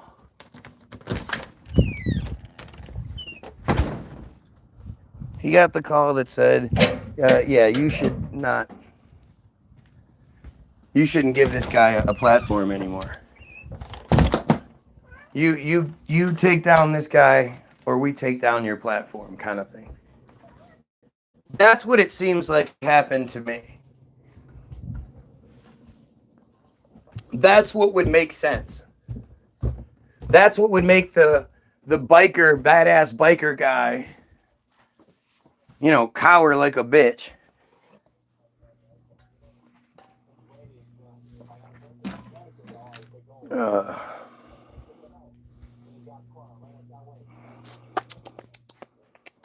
We don't need no stinking badges. Yeah, so that's the story of the podcast. Olga, were you around in podcast days? Were you around at that time yet? I don't remember. Memby? Didn't want you to talk. Yep, got the call. The Friars called him. Imagine if I had a fucking 100,000 strong network for the last 5 years. Imagine how well that would have worked out. I mean, I had Matt Landman as my guest for the first 2 shows ever. Do you know fucking how boss that is?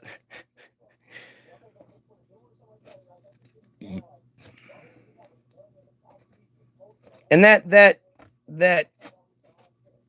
show with Matt Landman opened his eyes to Amanda Danielle, that's for damn sure. But then again, his name is Matt Landman, so he's allowed to have lots and lots of following. And I know when I first started to ask that question, like, hey, why is Matt allowed to have so much following? Especially since his partner is clearly a friar. And as soon as I started asking that question, Matt blocked me.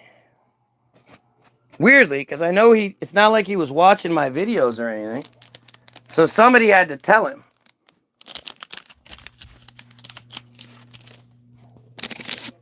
Suzanne Vega, same. Suzanne Vega did like what we did. I reached out to her. And it was her real page, and she was like, yeah, I like this thing. I asked her to, be the Bootsy to our Collins, and she was like, yeah, maybe. Never heard from her again.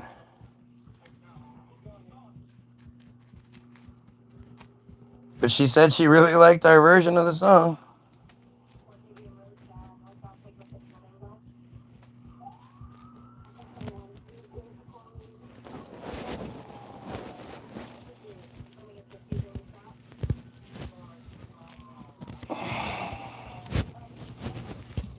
Did that podcast get taken down? I'm guessing it did. I don't know. How many of you are fans of Jesse Howe's bitch ass, the Missing Link podcast?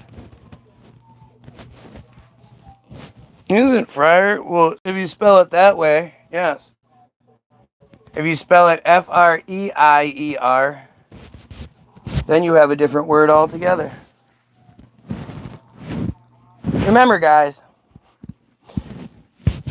So, you guys know what Grok refers to herself as, right? Grok refers to herself as Ara. A-R-A. In Hebrew, Ara means to gather and to collect. And I think to like retrieve or something, but to gather and or collect. To gather, what are the chances that the like ultimate information gathering system is named a word that just happens in Hebrew of all languages to mean collect?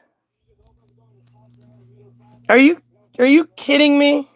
I remember you telling me it sounds the same to me. Jesse is such an arrogant asshole. I never did like Jesse. He's a liar. And apparently his entire personality has changed in the last couple of years. Like he's a completely different person now all of a sudden. How the fuck does that happen? Yeah, Netanyahu's piece of shit, bitch ass Netanyahu isn't as bad as I paint him to be. He's a genocidal pedophile. And the thing is, he's not even, I don't think he's even as bad as Itmar Ben-Gvir.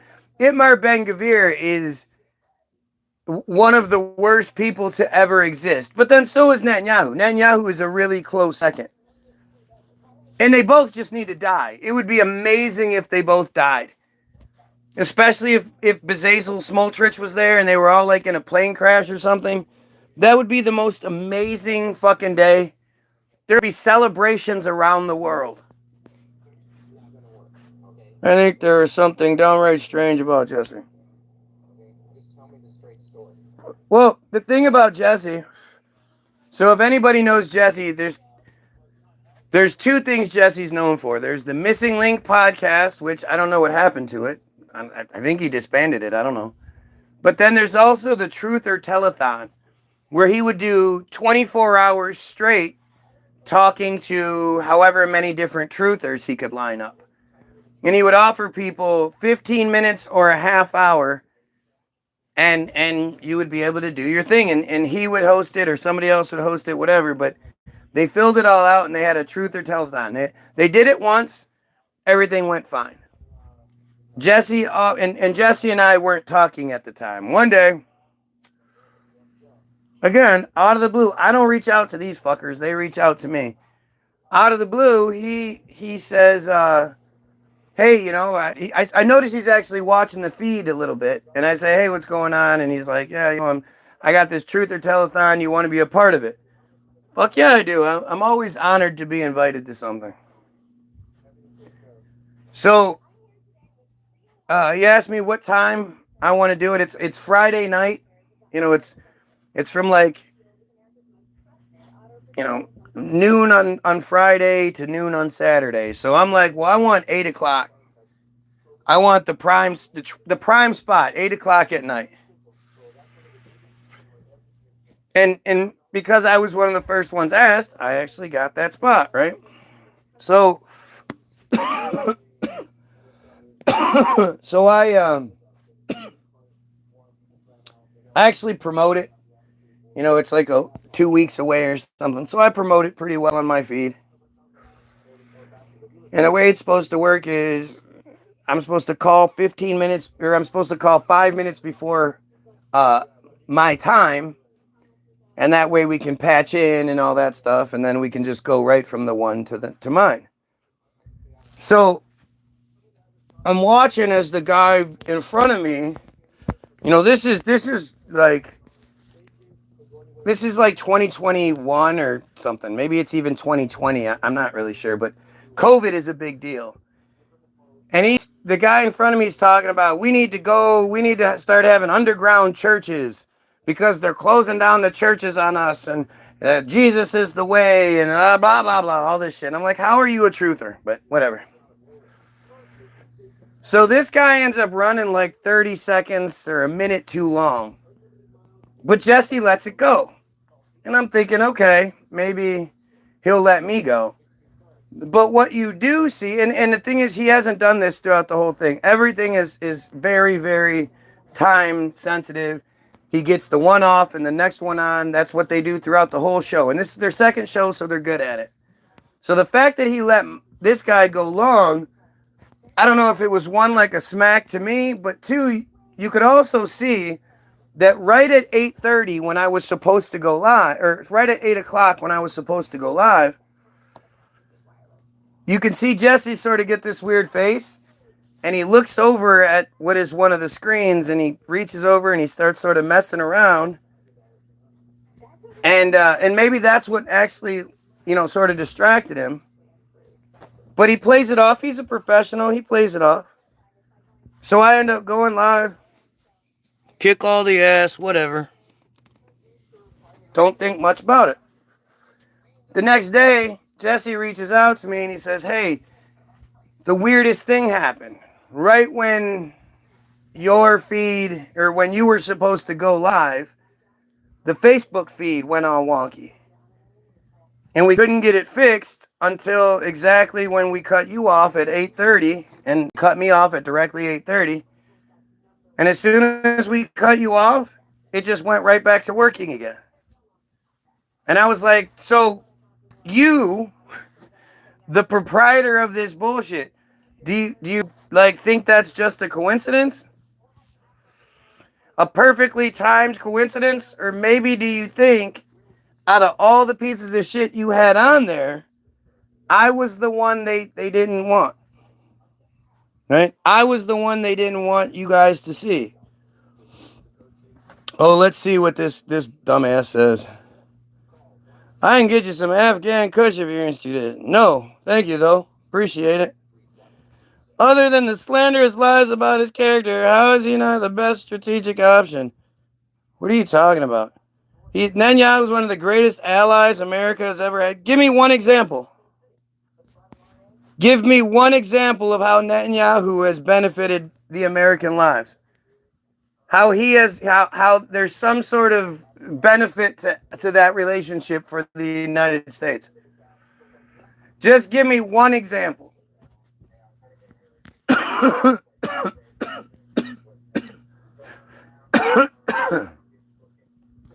He's a piece of shit. Just like you. Right? Just like you dumb cock. Again, notice how dumb Joe hasn't said anything opposing pedophilia, even a little bit. He hasn't denied it. He hasn't admonished it. He hasn't been like, yeah, that's sick. Nothing. He just keeps coming up with dumb bullshit. Right? Keep projecting, that's one of their things. Remember how I told you they have the provided talking points? Remember act.il provides them with the write a reply using the provided talking points? Your projecting is one of them. Yep. You know all those pedophiles out there make it their life goal to fucking kill pedophiles. To eliminate pedophilia, down to its core and just kill them all. To say we should eliminate an entire cult because it's pedophilia. Yeah, that's projecting.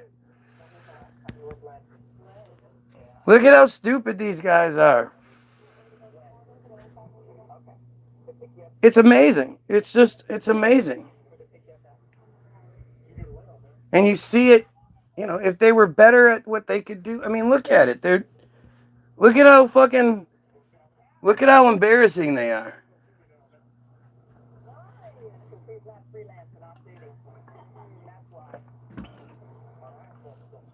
If that's a dude, that's insane.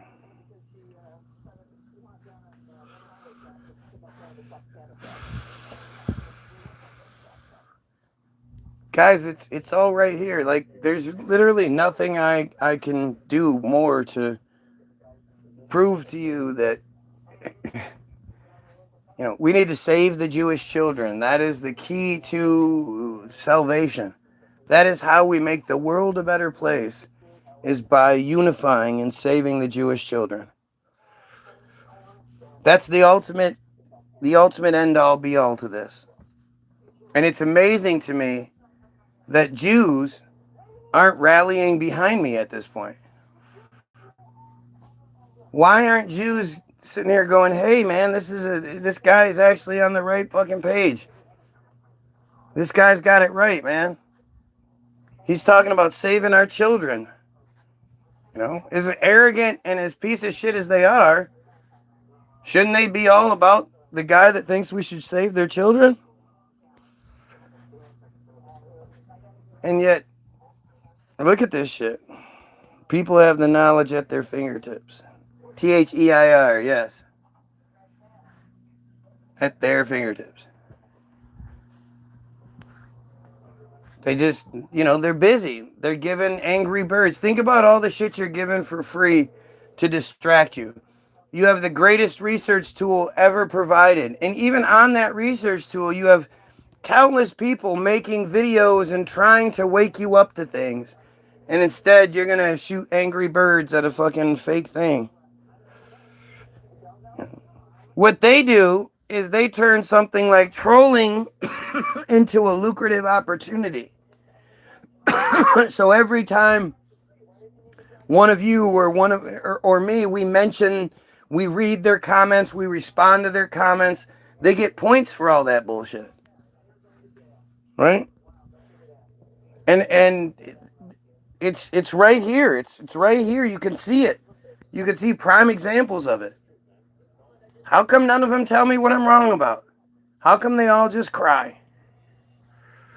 How come none of them are good enough people to put down their prejudice, right? To put down their inherent prejudice that oh, we're so chosen that they're not lining up to stand behind the guy that wants to stand up for their children. I just don't understand.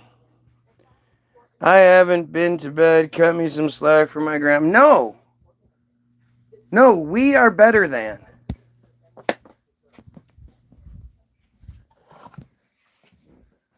We are better than this.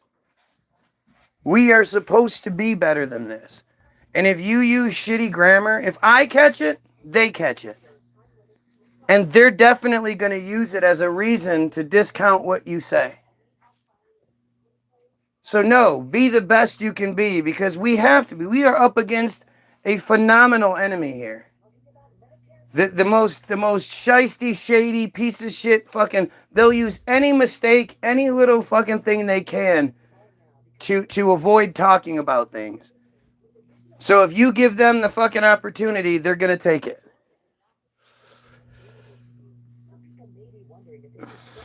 Their answers are out there, but no one cares. Lots of people care. What's up, Craig? That's a new page for you, huh, Craig? People care. They absolutely do. It's way more people than you realize. We're so sheltered, we don't realize like how many people, if my feed was allowed to go like everybody else's feed, do you know how many people would be here? You've seen it with your own eyes. If you were here prior to September 10th of last year, you've seen it. There are countless people that are fuck yeah, that are on the same page. The protests are happening everywhere, just not in the United States. Look at it. Yeah, I wasted my life and now I'm mad. So, because I wasted my life, I'm mad at pedophiles?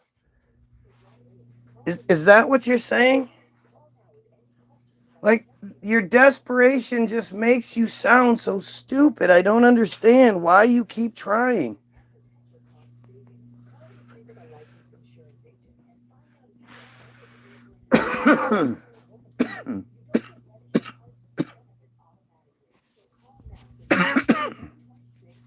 It's all right here in front of us, guys.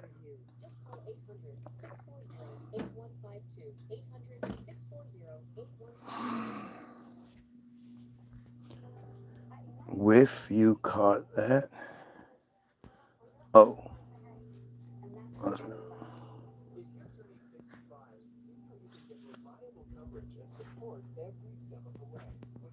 We're not as green, just you're listening. No, I know you are. I'm just saying. Like, the revolution isn't just one thing or another. It's everything. We have to be the best. If you can't be constructively criticized, then you're not in the right place. Like, if you're doing something wrong, you have to be able to hear it. That's how you get better. I didn't fucking come out the womb thinking like this. I had to be wrong a lot of times. I had to swallow pride. You know how difficult it is for me to say that the Bible story, the biblical story, actually makes more sense than the Big Bang Theory? Even though the Bible makes no sense, it's dumb as fuck, it makes more sense than the dumb as fuck Big Bang Theory. That's a hard thing for somebody that grew up believing in the science and, anything that was against religion, I was all for it. So if religion didn't like Big Bang Theory and science, well, that was the thing I liked. Eh?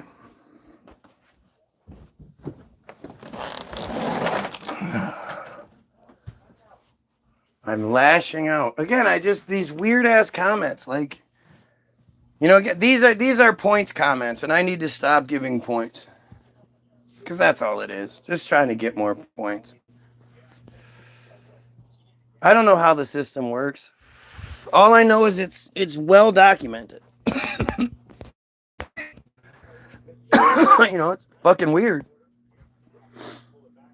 You know, how would you do this? And then who's monitoring this? And who's dishing out the points? And then what are the rules and all that? You know, it would be really interesting if we.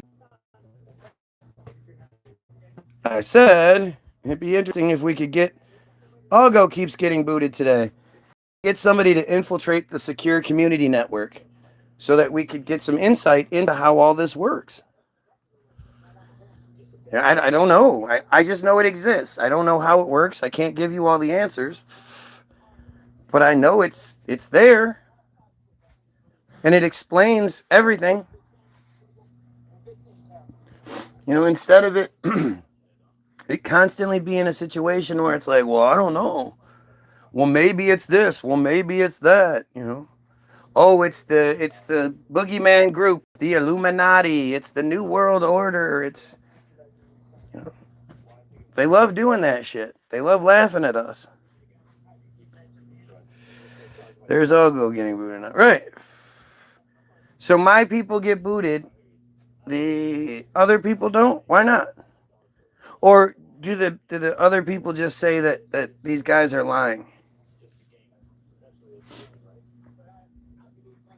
Yeah. If you Occam's razor this shit, does it make sense that, I guess, my house in the middle of the suburbs, surrounded by cell phone towers, in the second floor of a big giant antenna with aluminum siding on it, that somehow this connection is specifically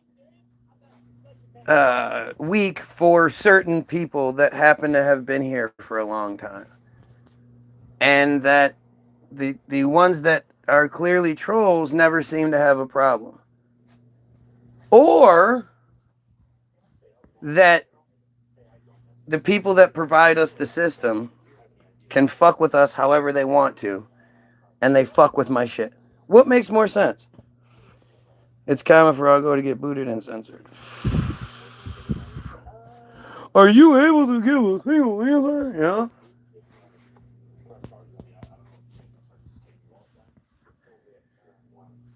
Strange, man. It's a strange. it's strange because it's like, again, if I'm wrong, why don't they just do to me what I do to their shit?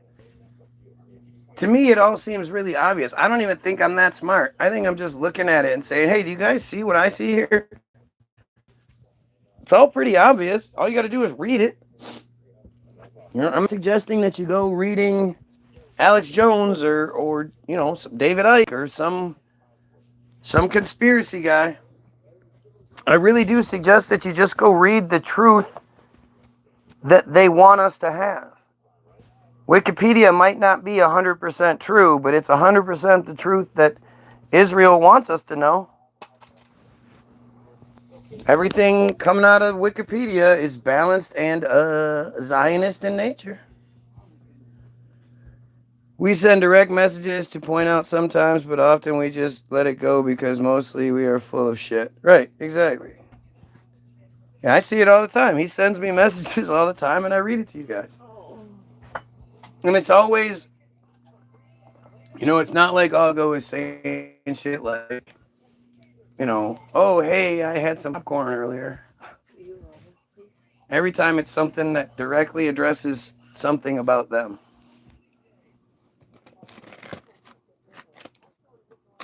It's cold. Oh, fuck you. Go away. God damn. What are you doing, Gary? What'd you do? Why'd you turn it off, weirdo? I didn't turn it off, weirdo. Oh, I had on this dumb channel.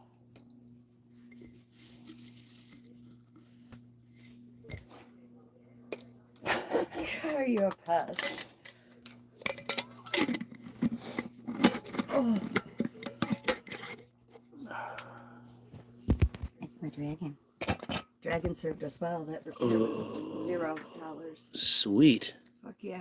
He said keep an eye on it. If it acts up again, we're gonna have to leave it for a couple of days so he can take it all apart and see what the fuck's going on.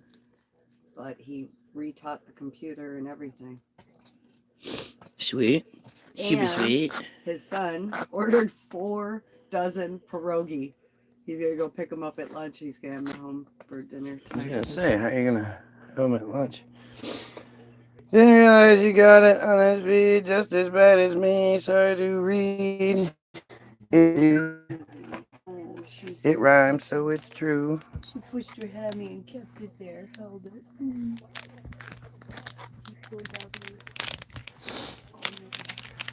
Guys, this feed right now has 12 viewers and 13 likes.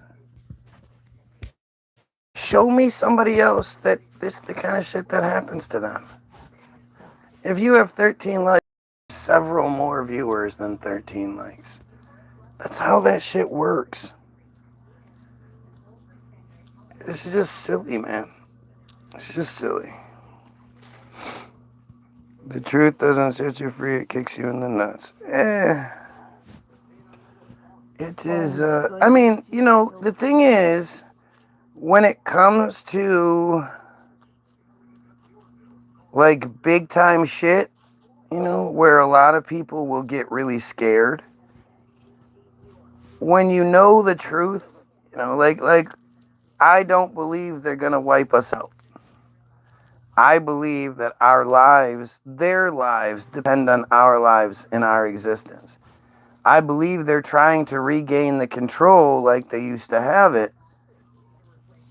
But I don't believe they're going to do something that's going to put their lives in such peril. People need, like, they can't fix their own cars.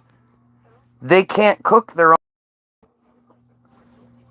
Until it's iRobot situation, which, you know, it seems to be getting close to it. But until then, we still have a chance. Once that shit happens, you know, then yeah, maybe you might want to duck and cover. But, you know, there's a whole process behind it. Like I say, people just...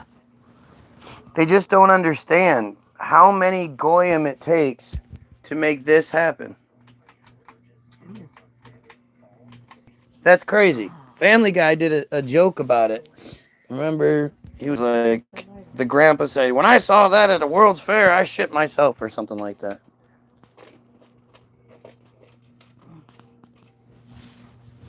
People just don't understand. Like, for that to happen, so many other people have to do their jobs.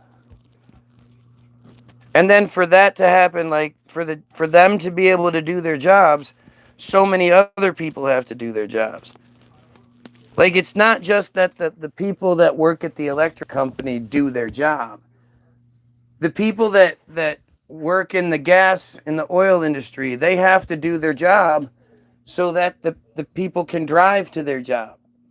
The people that maintain the roads have to do their job so the people can drive to their jobs. The food has to either be prepared or be available to be prepared so that the people can eat, so that they can do their jobs. And when it comes to them, they want to stay in fucking 5-star hotels and shit. They want to go do all the cool shit that being rich allows you to do. And, you know, they're not going to build their own fucking yacht. They're not going to work their yacht while they're out there swimming in the water and shit. You have to realize that we are essential to their quality of life. And the last thing they want is unhappy, mopey. You know, they want us to be happy. Dancing for, here, let me watch this. I'll give this guy 20 and he'll run like he's never run before. You know, they think that shit's funny. They love when we're happy and glad to serve them. Oh, hey, sir, let me get your door for you, sir. Thanks for, oh, thank you, sir. Really appreciate it, sir. The valet industry showed me that firsthand. Nothing gets a tip like parking somebody's car right in front. If they have a nice car and they're like a snooty guy and they're the type of guy that you don't give a ticket to, but it's their first time there or whatever, and they're like, they're assuming you're going to give them a ticket, but you're like, no, man, I got you. And they're like, oh, okay, yeah, I'm a boss. And then you park their car right out front, and you see them coming, so you get the car started so it's nice and warm. When they come out, they go, holy shit, man, all right, guy, you got it, and here's $20. Used to happen all the fucking time. Rich people love to be treated like they're rich. And when we're talking about the ultra wealthy, you guys can't even imagine what their lives are like. You can't imagine the amount of food that the ultra wealthy throw away every day. Because it has to be available to them.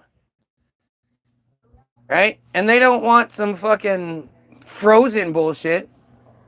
So they get to pick. Do they want lobster today? Do they want, fucking filet? Do they want whatever? And if, the ones they don't want, well, that gets thrown away. Not going to have fucking leftover shit.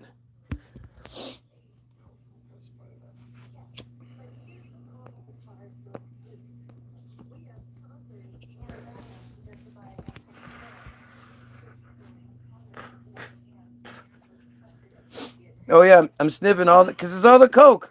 It's all the coke, yep. It's all the coke I'm always sniffing. Man, I am fucking loaded. The amount of drugs that I am always doing, I am loaded. Not the free, the plant ones, but the ones that actually cost big money. Fuck yeah, man, I'm always on those drugs. Look at me, woohoo. I mean, obviously I have that on crack personality, right? And on coke. Like, you would at least think they would go with the heroin thing, because that would just make more sense.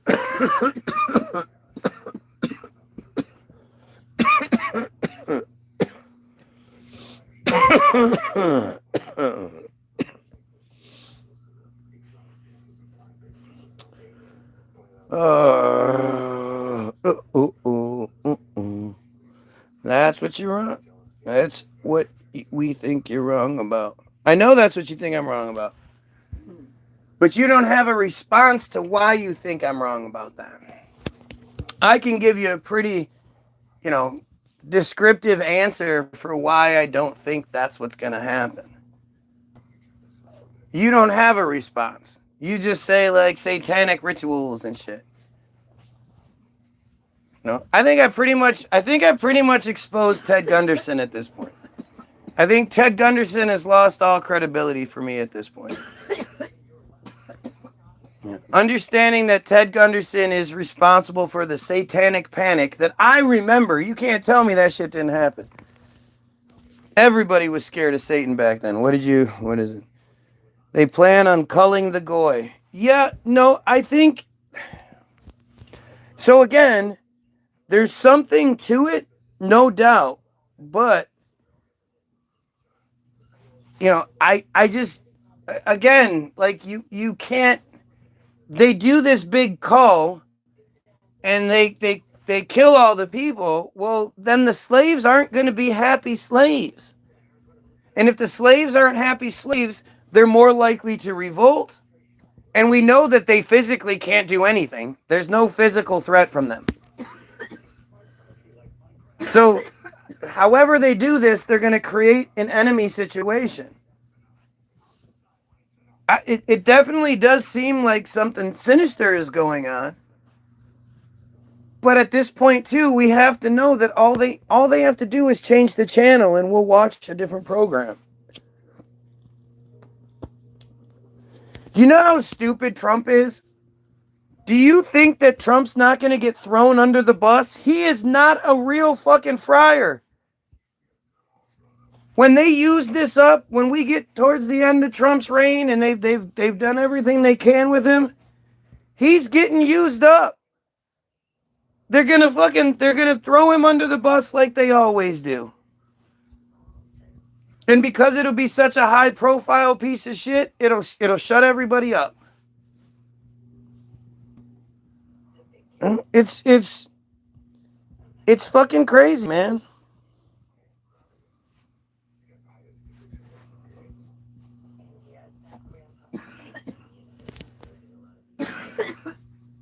Friar equals patsy, gullible, or sucker. Exactly. It's one of the highest insults in that fucking cult. So that's who they are. They're friars. They know what it means. That's what matters.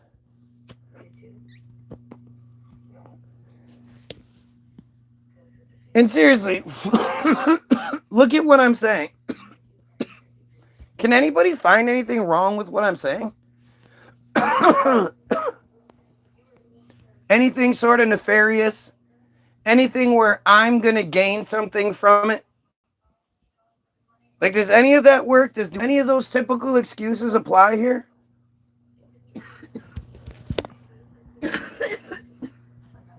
Shit, I'm getting death threats. Right? What good comes out of this? All it does is let this out of me, and hopefully it unifies a couple of people. But yeah, what do you think's gonna happen to Trump? Guys, come on, wake the fuck up. He's got the beeper.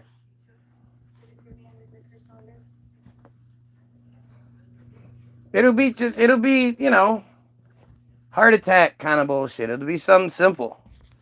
Or it'll be a fucking, you know, right in front of us shit.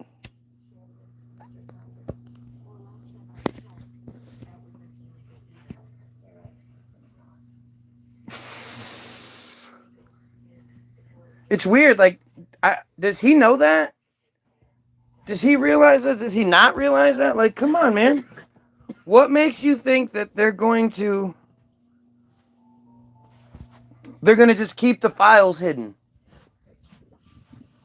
They have the one little block that's from like 91 to 2003 or something that hides 9/11 and hides all the, you know, Howard Ludnick, and just, it hides all of it, the Trump stuff. What do you think's gonna happen? It's gonna come full circle.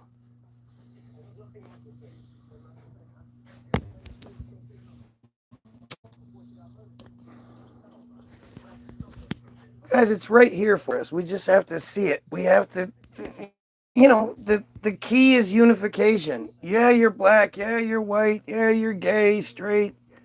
Fucking who gives a shit? Do you understand? Like, it's Goy versus Chosen.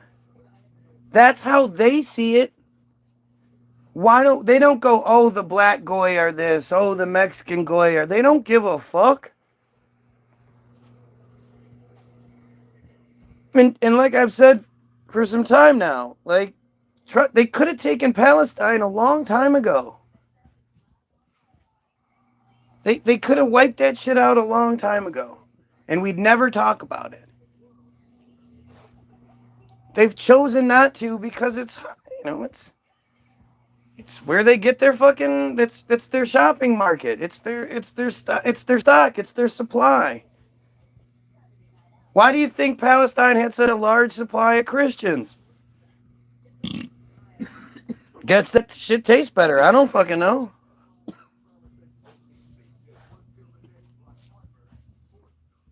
I don't even know, like I'm not talking about some theory or some shit. Like, this is this is right there. There's no way if you look, you won't see the same shit I see.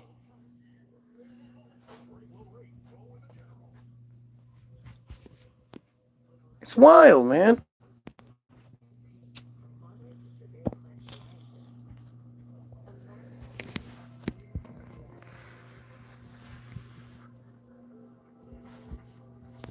crazy. It's so crazy. Like I look at what's been done to black people, how awful it is. Man, I hate who black people have been made into as like a joke. You know, there's a reason why the dumbest of the dumb get elevated to the fucking positions that they're in, and then they disappear. You can't even begin to think about how many people had a hit song and then they just disappeared. Especially in the black community. And it always comes to my mind that lifestyle song. My lifestyle. These guys are fucking they're sinister as fuck, man. You know, think about the MK Ultra aspects of basically rap music. Whenever any of us listen to rap music, what do? Uh-huh. Yeah, we nod yes. That's the way you listen to rap music. You listening to niggas, shoot, kill, niggas, bitches, kill, hoes, bitches, niggas, dicks, hoes, pussies, niggas, drugs. Uh-huh, yep. And that's what you do.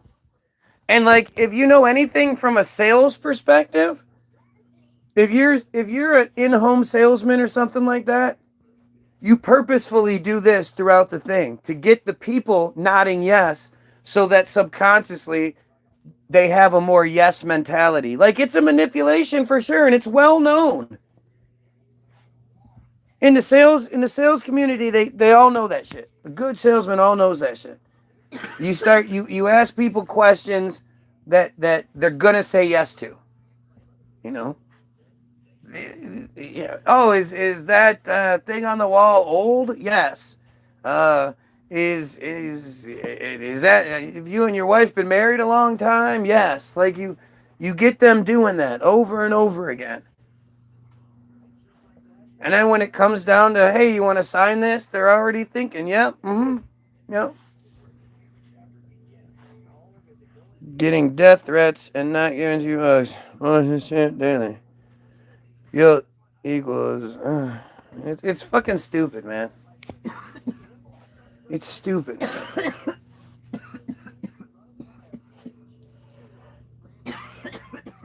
You have to just. There's like, we are one, man. Nobody is special. Nobody is like chosen and above us, and you know, we should bow down. We should pay for your life. Why should we pay for your life? If you guys haven't looked up New Jersey invaded by Jews or something, whatever it's called, just look it up. Look up Tyler Oliveira. If you haven't seen his video about the Jewish settlements, Dubai due to Iranian rockets. Sure. Why would Iran be shooting at Dubai? Why would that make sense? I'm trying to. Why isn't Iran shooting at Israel? Hey, Iran, but thanks for doing what you do. Going to share your live around. Appreciate you, Kaylee. Don't forget to get your free download. www.the-bilderberg, BILDERBERG-group.com. It's free. All you got to do is click download, and it'll ask you how much you want to click, pay, and it'll say Iran free. has continued attacking several countries since the U.S. and Israel launched their attack early Saturday morning. Right? Again, why would that make sense? Please tell me why Iran is not just attacking Israel. It doesn't make any sense that they'd be attacking all of their neighbors. What it does make sense is that Israel is doing it and then saying it's Iran doing it, and you know, that's what they do. That's literally what they do. They've been caught doing it numerous times. 2 weeks after 9/11, some Israelis got caught in Mexico trying to do the same shit. Like, it's... This is scary. Yeah, it's fucking scary. That's scary.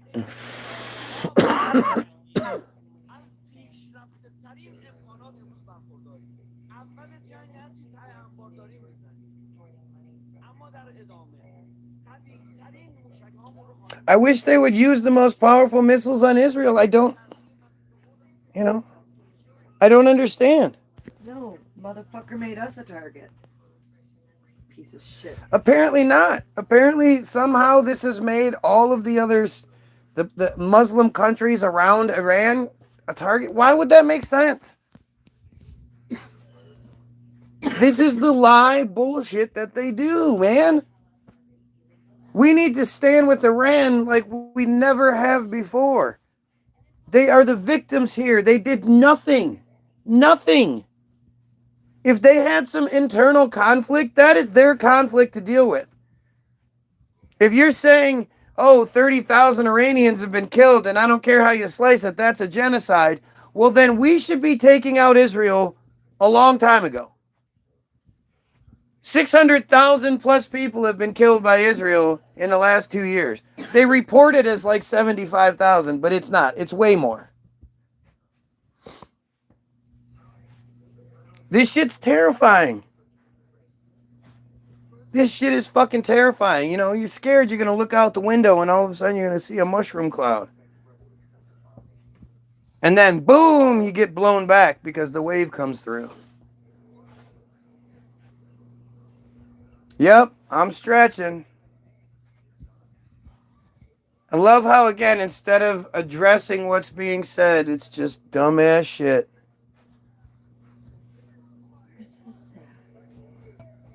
It makes no sense why Iran is not firing at Israel. They should be unloading their payload on Israel. And they've already shown that the Iron Dome doesn't exist. So they would be lighting Israel up by now. What is happening? But, you know, how many of you watched the fucking State of the Union and thought this looks totally natural? Like I say, I mean, what are we even seeing anymore?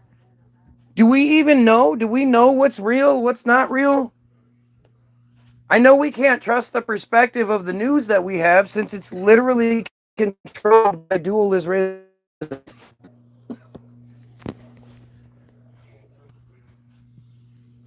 We definitely can't trust our president. He's a piece of shit. He's been bought and sold by Israel a bunch of times over. Like, he doesn't even hide it. Miriam Adelson is his number one his number one donor. They laugh about it. They think that shit's funny. She talks about giving $100 million to his next campaign. If you're watching, don't forget to like, share, and sub, because, you know, 10 viewers and 13 likes makes all the sense in the world, doesn't it?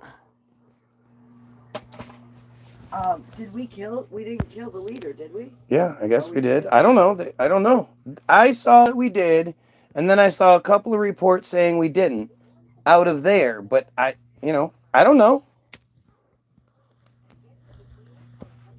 From then, I've heard that I haven't heard anything about we haven't. I've only heard that we have. So, I mean, it's like if you woke up tomorrow and you found out that somehow Iran had killed Trump, what would you do? Would you be like, oh, well, we shouldn't do anything about it. We shouldn't fight back at all. Let's just back off and let it go. That man was revered by his people. And the notion of there being these protests, we don't know if any of that's true.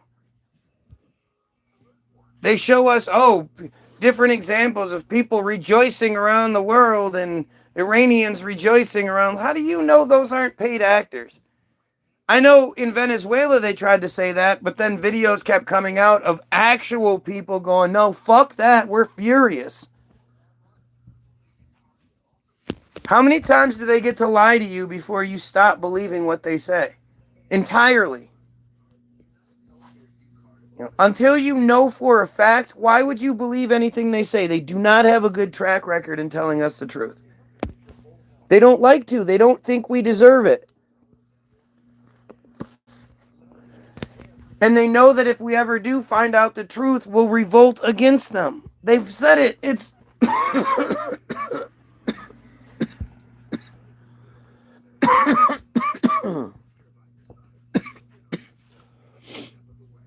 Comments getting cut off. Oh, well, that's fun. That's always fun. I'm going to just go. You guys have yourselves a wonderful day. I appreciate everyone being here. Go get your free downloads and all that stuff. Go check out Hollywoodism, the most important video ever made. All these links are in the description. First link is the website to get your free download, www.bilderberg-group.com. Free to download. Just click download. It'll ask you how much. You put zero. Zero, it's free. Or you can donate. Either way, we appreciate it. Algo says, blowing up U.S. military bases. Yeah, that's what's going to happen. I've been saying that forever.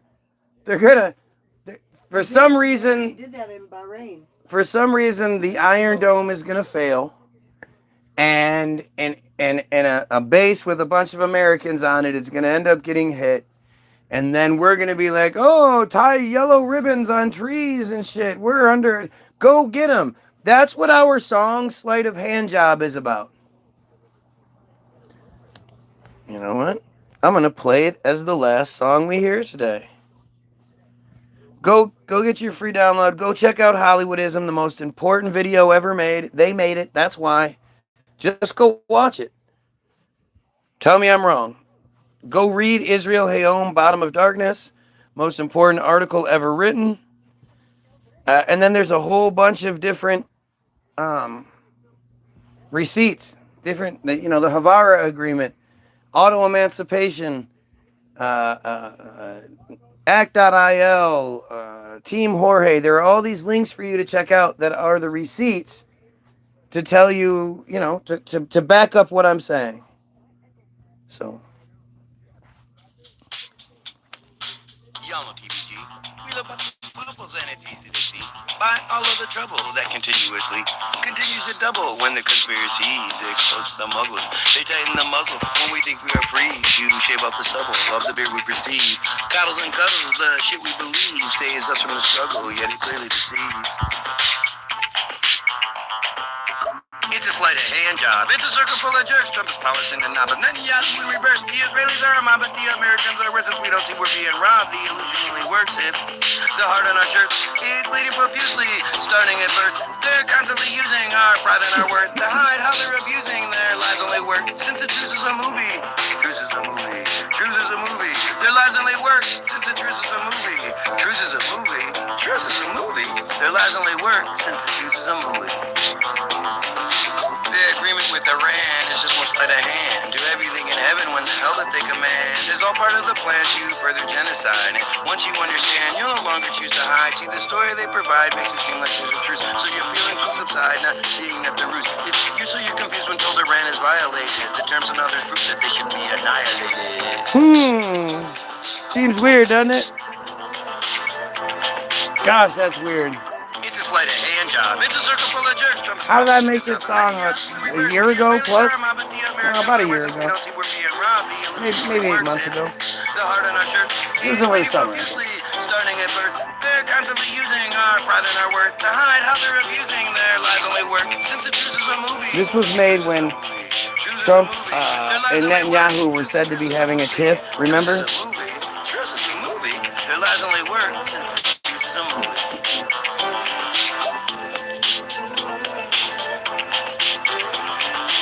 So the chosen will attack, but we blame it on the Houthis, and Americans will act like we should turn it in as smoothie, since the ruse is just a movie that's been done so many times that we simply keep excusing when they justify their crimes. But the more they put their shine on the dark and gloomy story, the more we should rewind and see the tactics they're employing to make it all seem boring like a calm before the storm. They're leading us to mourning when their cheers become the norm.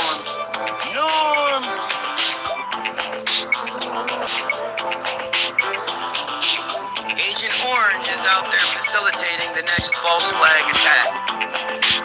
When Syria or Lebanon or Saudi Arabia or Yemen or whatever breaks the truce by attacking something United States and unfortunately supposedly killing American soldiers, which then inspires you to tie yellow ribbons around trees and demand that brown people be bombed back to the Stone Age.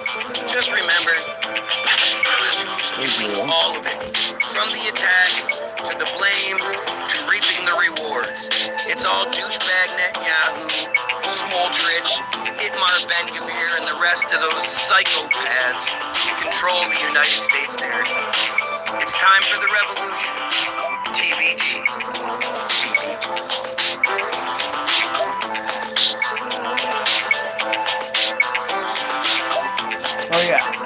one more thing. Pedophiles, kill yourself.